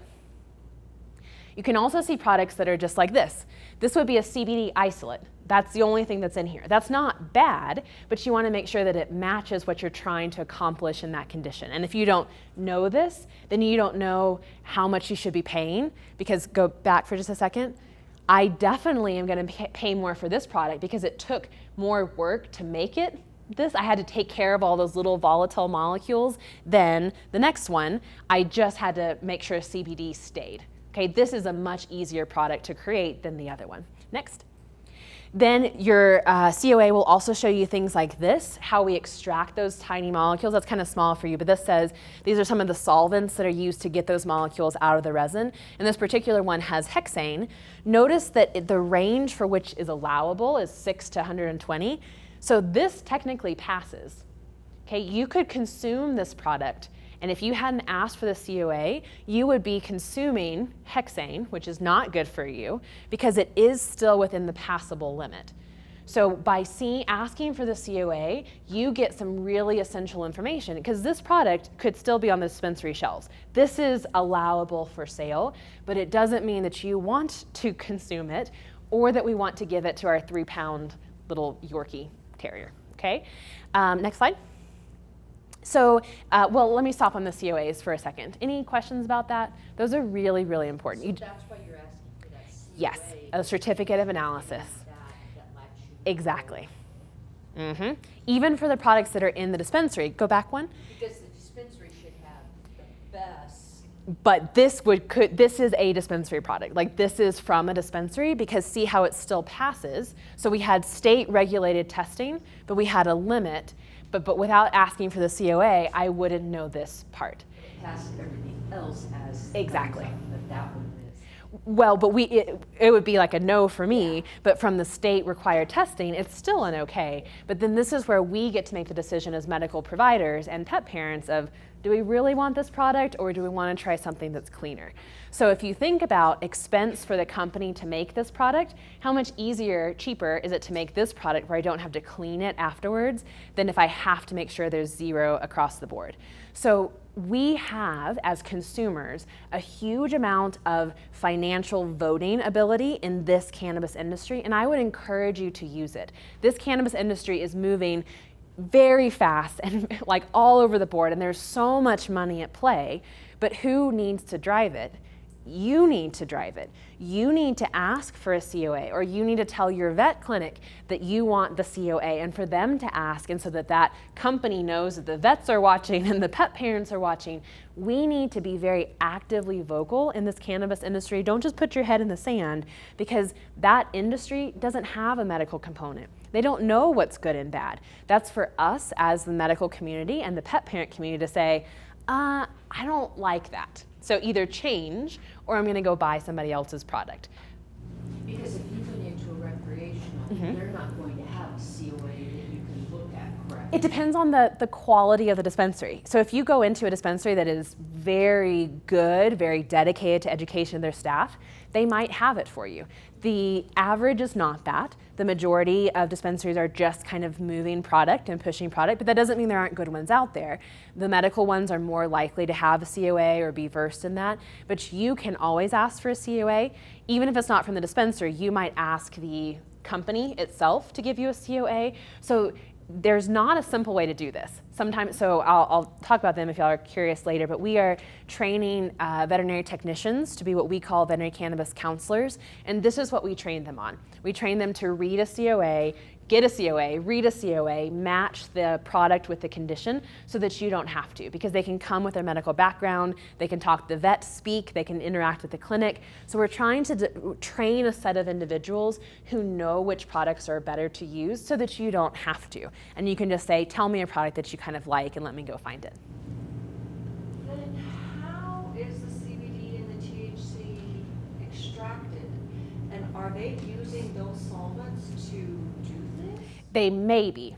So this is a dispensary product, and so the state has said these are the most common solvents that are used, and so you need to you need to test for all of them to prove that there was none left over. Well, like I said, there's lots of money in the cannabis industry and a lot of innovation. So if I come up with an extraction technique that's not listed on the have to be tested for, and I use that extraction technique, I can still pass all of the tests because you're not testing for my particular solvent. This is more common on the pesticide level of there's a whole list of pesticides they have to test for. Well, what if I just use a pesticide that you're not going to ask me if it's there or not? That's really, really common. So again, as we think about how we can impact the cannabis industry, for me, it's that company's reputation. It's the fact that they are testing, that they tell me what they're doing, that I can track their product from beginning to end, that I know that they'll do a recall if they need to. It is very easy to get around testing. It's a very good place to start. But for me, that company, that brand, reputation, honesty, transparency, those are really important. So as you think about what you want to do for your own animals, think about every dollar you spend as a vote for the industry, because it is important. The companies who are doing, can you go back to the colorful slide one?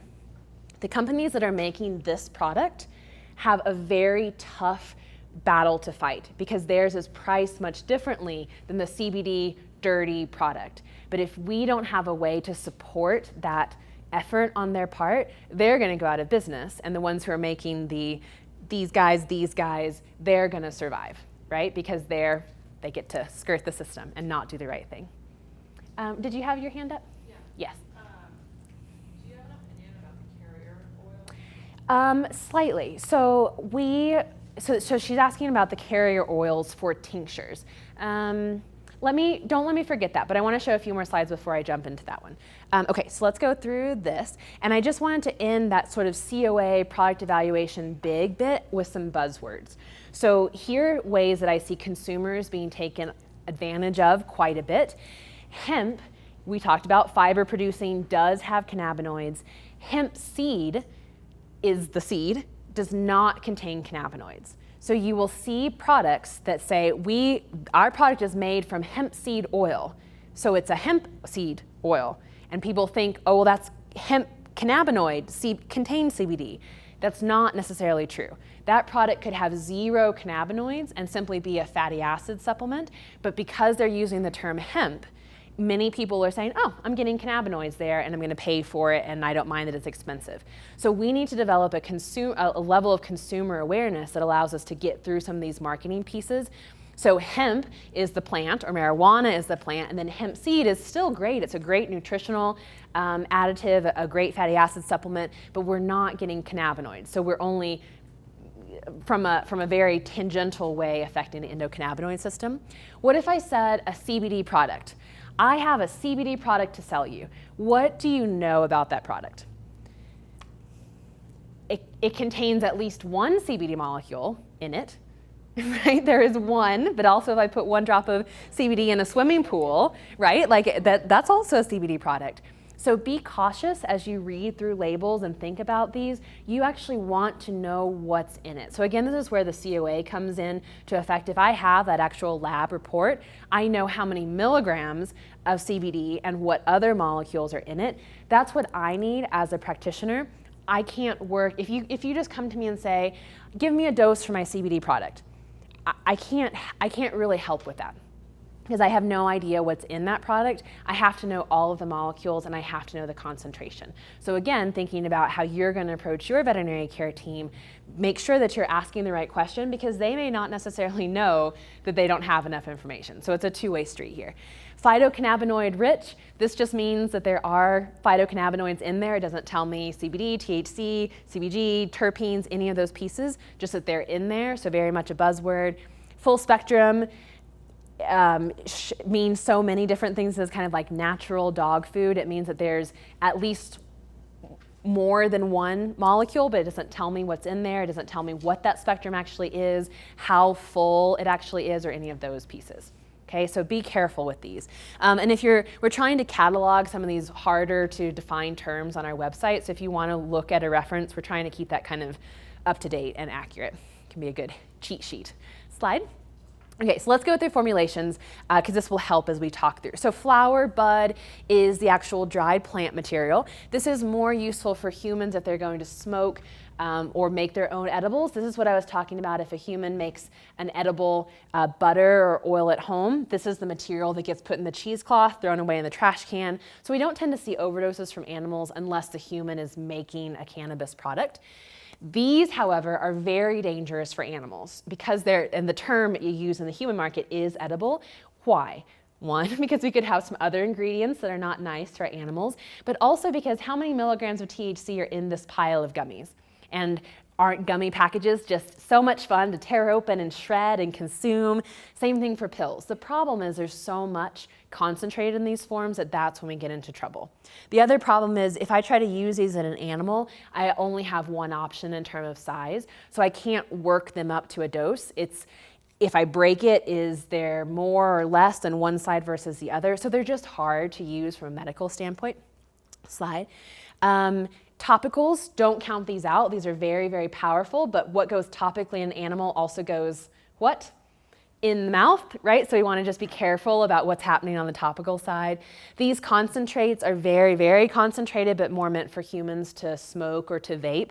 They don't smell very good, so animals don't usually like these, but tinctures are the ones that I like to work with because I know that it's consistent, right? I know that it's evenly distributed, and I can also start with 1 drop, even though my final dose might be 2 droppers full. I really get to scale it based on how the animal responds. So tinctures are my favorite, even though we do have some pet-specific formulations. Tincture specific for pets. I don't love treats because you start to get into obese animals or food allergies, and so they're just harder to work with sometimes. We do start to see powders, which I am liking quite a few of those, but so tinctures are my favorite ones. And I think this comes more to your question. Can you repeat it for me? I lost in the track of it. So then when you have a tincture, it is in a carrier oil base. Or if it's from a human market, you may see an alcohol base. So you want to make sure that if you're using it for an animal, you're only working with oils, because we already don't know enough about cannabis. Why throw alcohol into the mix of it? Then you might see hemp oil, olive oil, safflower oil, MCT oil. We think there is a difference, but we don't know what it is yet. So right now, we mostly do it on animal taste preference. Some animals like hemp oil, some of them like an MCT or a coconut oil. So we don't know enough to say this one's better or worse, just whatever the animal kind of likes, or you like the brand for some other reason. MCT oils are really common because they're shelf stable, have antimicrobial properties of their own, good for the GI tract. So those are kind of my, if I had to pick one, that would be my favorite, but I don't discount anybody just because it's not. Yes, ma'am. So when you're talking about tinctures for animals, so if you just go to the regular CBD store, then that's just straight CBD. It's not giving you any of the THC, which we've now learned that maybe a little bit might be good for the dog. Where do you go to find? Yes, but let me do one correction for your question. I'll just say it because I think that's too far back. Remember that the designation is less than 0.3%, so you can still buy products over the counter that have a little bit of THC, and those are great. I love working with those. One of the COAs that I showed you has just a little bit of THC, and that's a great place to start because you're not at all worried about side effects, but you get a little bit of the THC. So again, it's matching the ratio to the condition that you're trying to treat. If you want to go more than 0.3% THC, then you just have to go through a dispensary. Okay, so you can. So if you go to one of those CBD places and you ask for the COA, then some of them will have no THC, and some of them might have 0.3. Yes. Yeah, exactly. And if you can get a certificate of analysis from one of those stores, go back, because it means that they know a lot more than their competitors in the industry. So sometimes for me, just asking for the COA and being given it, or it being provided ahead of time, is a huge gold star in my book, because it's not always that easy to get one from them. Great question. Anybody else? Okay, next slide. Just threw this in for some reference. We've talked a lot about it. Cannabis, no matter what ratio or molecules we're using, does have important interactions, medical interactions. That's why we're using it. So make sure you're thinking about the importance of monitoring, just like any other pharmaceutical or medical condition. This is just the template that we use. So don't be surprised when your vet asks you to do a baseline before starting a product, because we need to know if problems occur, was it already there or was it the product? We've already talked about, what about that hexane product? If I use it and I didn't have a baseline and then I go into my clinic and my liver values are crazy, I don't know whether it was cannabis or the fact that I'm consuming hexane, right? So we need to have that baseline to make sure that we know what exactly is happening. 3 to 4 weeks after we're going to stay at that level for a while is a good checkpoint. And then 3 to 6 months, and then it gets more and more difficult because it depends on what the other conditions are. If we have a diabetic, we're probably going to check every 3 months. If we have pain, you're probably going to do fine because you can tell if that animal's feeling better. If we have a cancer case, 3 to 6 months. So again, cannabis medicine is very individualized. There are no recipes for cannabis. It very much depends on the patient. So you as a pet parent, be really willing to flex around this monitoring schedule because it depends how the animal's responding, what type of product you wanted to use, what the condition was to begin with, and this is absolutely a collaborative effort between you and your veterinary healthcare team. It's not a do it on your own type thing. Okay, next slide. Just a few tips here. Hopefully this makes sense, as I had alluded to, the use of THC, how it's going to change some of those neuron firing. Even for a CBD product, although we don't worry about it quite as much, if the household is already stressful and you add a product that kind of makes this nervous system malleability, it's not going to go well. It's just not, because that's already an awful situation. Other household pets, think about older dog who has some arthritis that we want to use cannabis with a little bit of THC in. So we give the animal cannabis with some THC for the first time. They're kind of getting used to how that makes them feel. And then the young puppy comes in and starts jumping over him and tugging on his tail and chewing on his ears. That's not nice. Like that's not how we need to set up a good experience. So just be cognizant of how the environment absolutely affects our animals. And then if I had to say one thing that is absolutely important for you to do as a pet parent is to keep a journal. These changes, just like your great question about how long is it going to take, this is individualized. And some of these changes happen very small levels, small increments, and sometimes they're really hard to find because we're working at that big, make the entire system better. When we use a very heavy CBD product, the most common thing that pet parents report to me is, I don't know what's better, but he's better. I can't pinpoint one thing that changed, but he is completely different. He's a young dog again, but I can't tell you what he's doing different. Maybe it's just that he's sleeping better, he's sleeping more deeply. And then just think about it from our research side. Like, how do we research that? your dog's feeling better. How do I put a number on that? It's hard. It's very, very hard. So you keeping a journal and trying to track times they poop, times they urinate, how much they eat, how well they sleep. Do you think he's smiling? Do you think he's happier? How's his energy level? Don't discount how important those things are for you to tell your vet clinic. And if you're having a difficult time having the conversation about cannabis with your veterinarian and you decide to start something on your own, that's okay. You need to make sure you have some veterinary guidance around it. But if you start keeping a journal and then you walk into that appointment and say, so here's what's been happening and here's my product that I've been using, and you can see kind of how his energy level has trended, trust me when I say that that's going to make your veterinary care team much more comfortable than if you just walk in and say, tell me what to do, because we're all learning this at the same time. So if you can walk in with a journal, you automatically start that conversation off on a good foot. So also reference for you on our website, if you look at the pet parent resources, there's a template journal in there. There's also an article on how to start the conversation with your veterinarian that can kind of be useful, talking about bringing the packaging of the product, your journal, how to kind of shape those questions. So maybe take a look at that if you haven't had the conversation with your vet yet. Okay, next slide. And good, so I'll show you my case study and then we'll just open for questions, and then since we're right at 3, I think that's good, and we'll get kicked out whenever we're done. So this very quickly is Phoebe. She was an 8-year-old when I saw her. She's probably 10 now. She had been paraplegic in her hind limbs since before her current owners had her. She's a little Frenchie. They think that she probably fell off the couch or got stepped on or something, and so a back condition that she was predisposed to got exacerbated, and then she was surrendered as a result. So we don't really know what happened. But the time that I saw her, she was so spastic, so painful in her hind body that we couldn't do much for her. So even though I saw her on an acupuncture and massage rehab level, she was so sensitive that I could not do the massage I needed to. I had to use my little bitty kitty needles because I couldn't get anything else into her. She was uncomfortable during the session, was starting to kind of dread coming.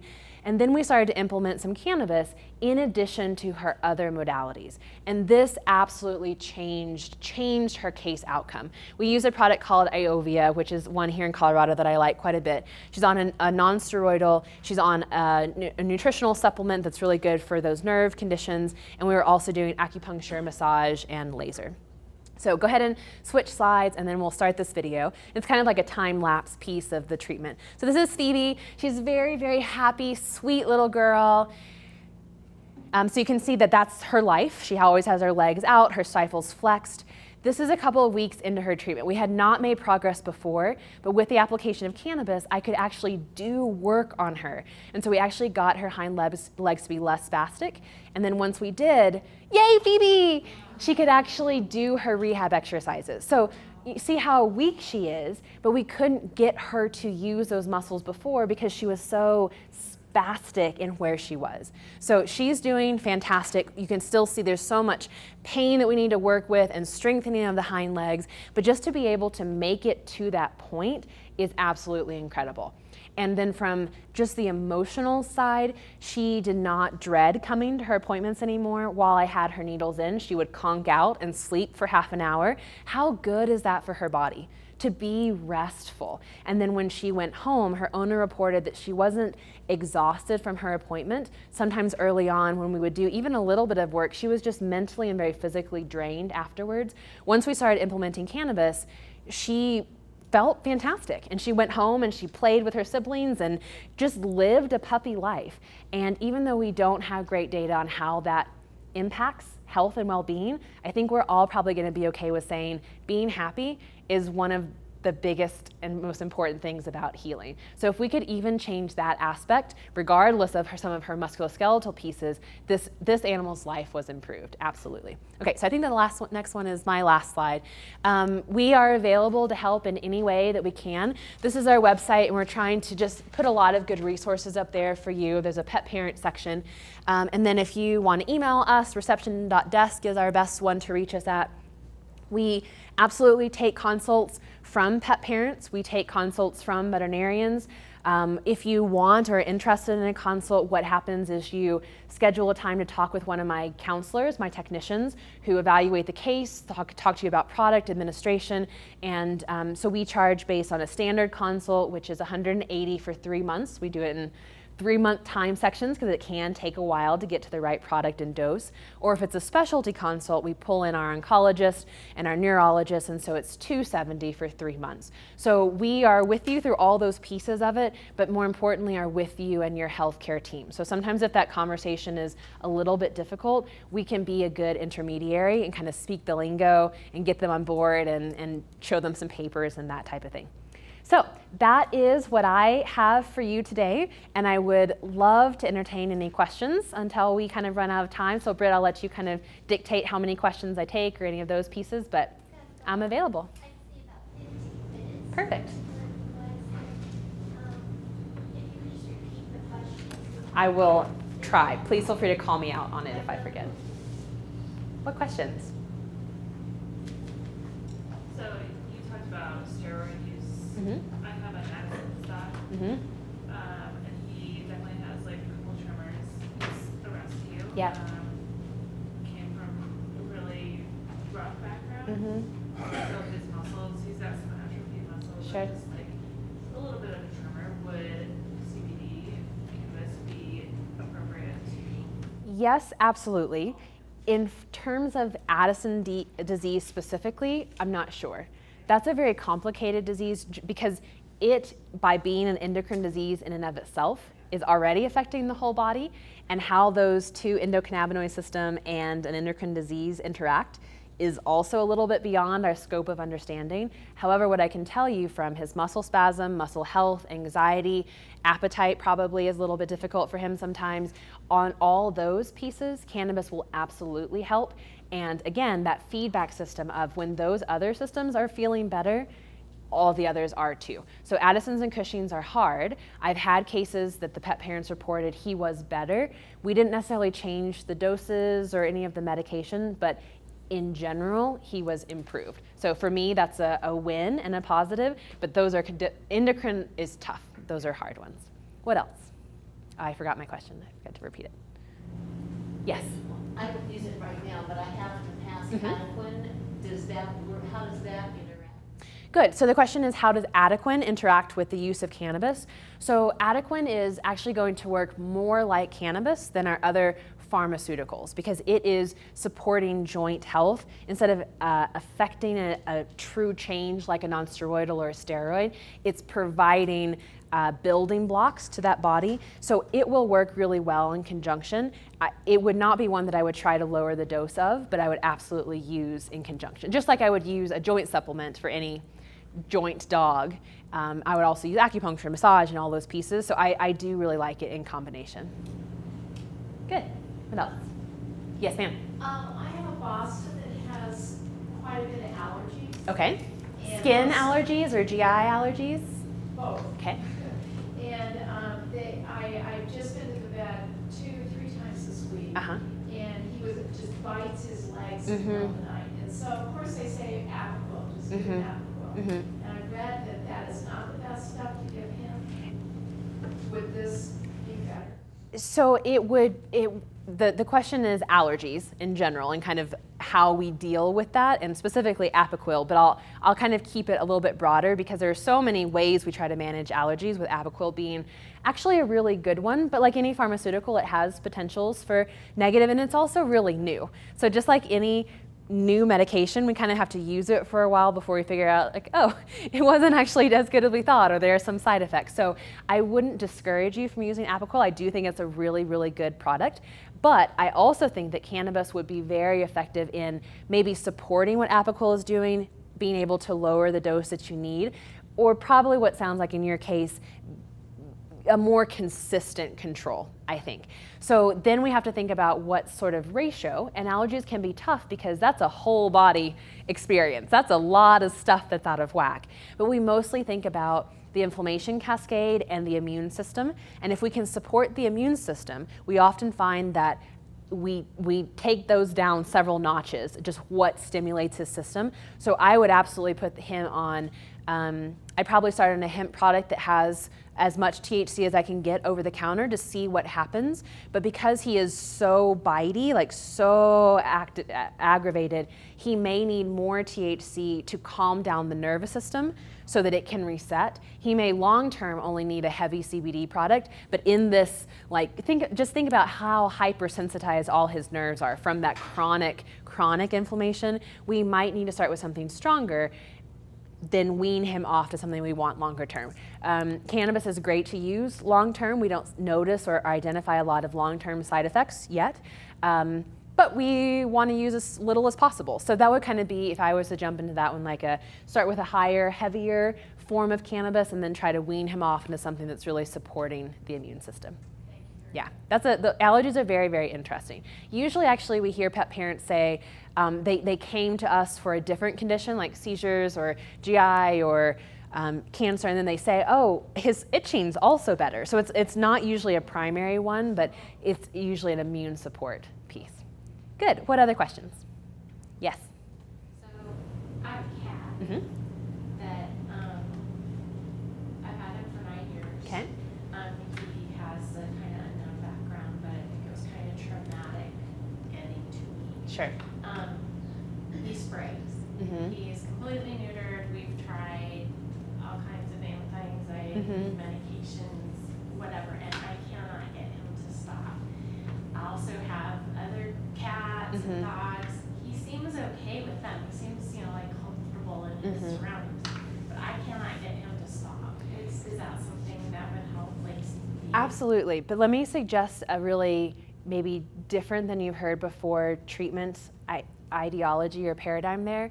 I would treat your whole house with cannabis and think very specifically about that time piece of when you adjust their interactions. So maybe for a couple of weeks or even months, keeping the other cats or dogs, depending on how those dynamics work, kind of separated their own spaces, but when you administer cannabis to then instigate some very fun playtime, group hunting, food, feeding, because even though he may not hate them, but it's also, it's telling us that he feels a need to mark my space.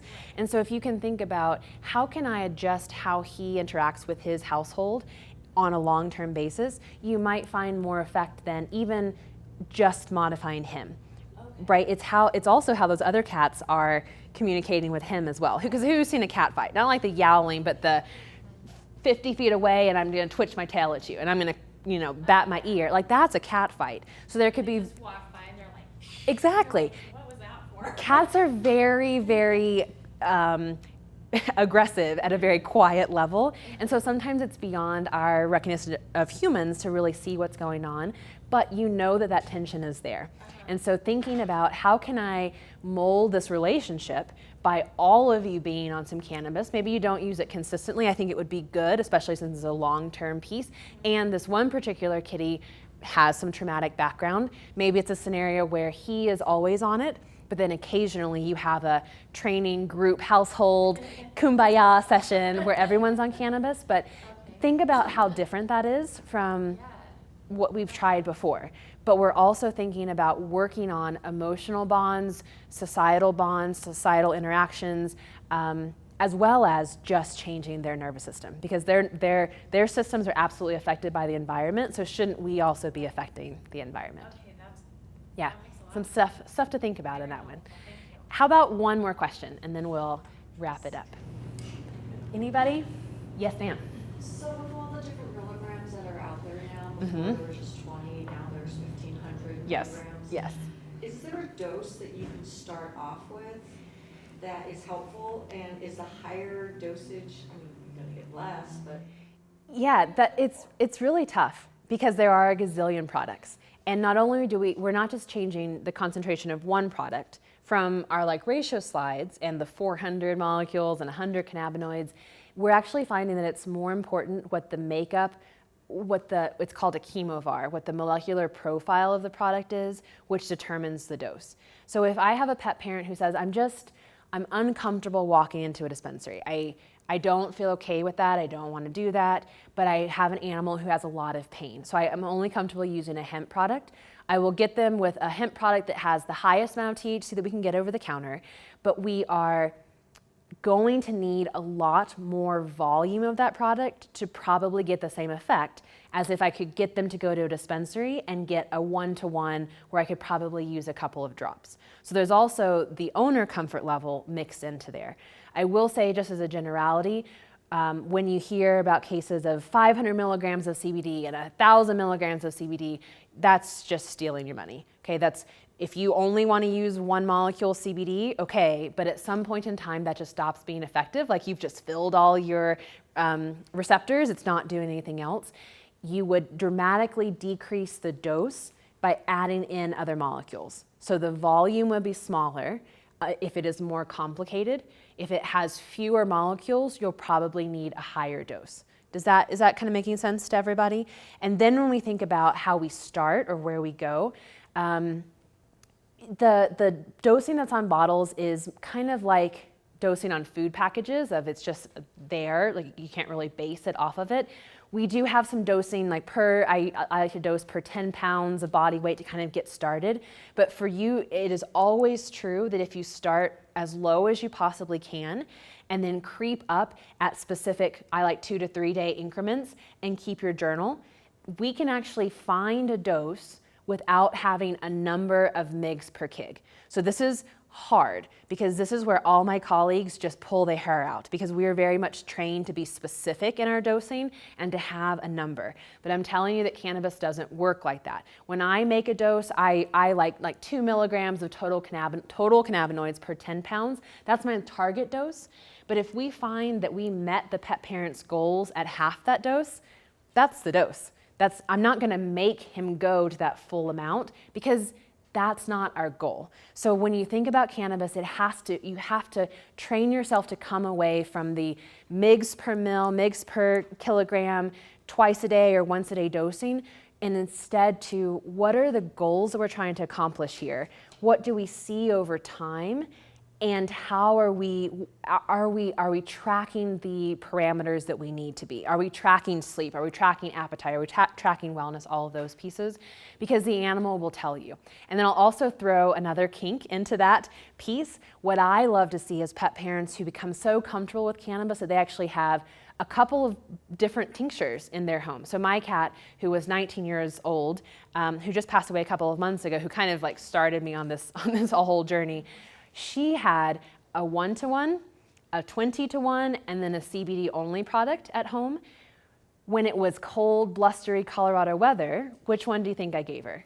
I gave her the 1-to-1 because her arthritis was worse. She didn't really feel like getting up and active, and maybe she slept a little bit more, but then when she was rested, she stretched and she yawned and she groomed and she ate and wanted to play. But then in our summers, when she wanted to be out in the garden and jumping up on stuff, which one did she get? She got either the 20-to-1 or the CBD straight, because her body was already doing okay on its own. So that's actually my ideal of where pet parents, if I could get every pet parent to that level of comfort, I could retire. Like that would be my life goals accomplished there. Because what else does that allow us to do? It allows us to treat the animal based on their daily need versus giving them a medication whether they need it or not. It allows you to be a pet parent and actually have that animal say, I don't feel like eating today. It's okay, let's supplement your ECS a little bit so that you can eat and all of these systems start kicking into gear. Or I feel fantastic. Well, you don't need a dose today. You're doing fine.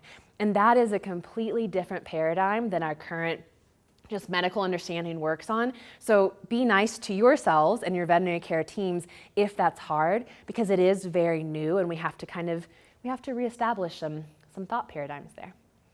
All right, well, I think we'll wrap it up there. Thank you all so very much, and please let us know if we can be of help, because obviously we love cannabis and talking about it, and we want to be here for you guys. Thank you. Thank you.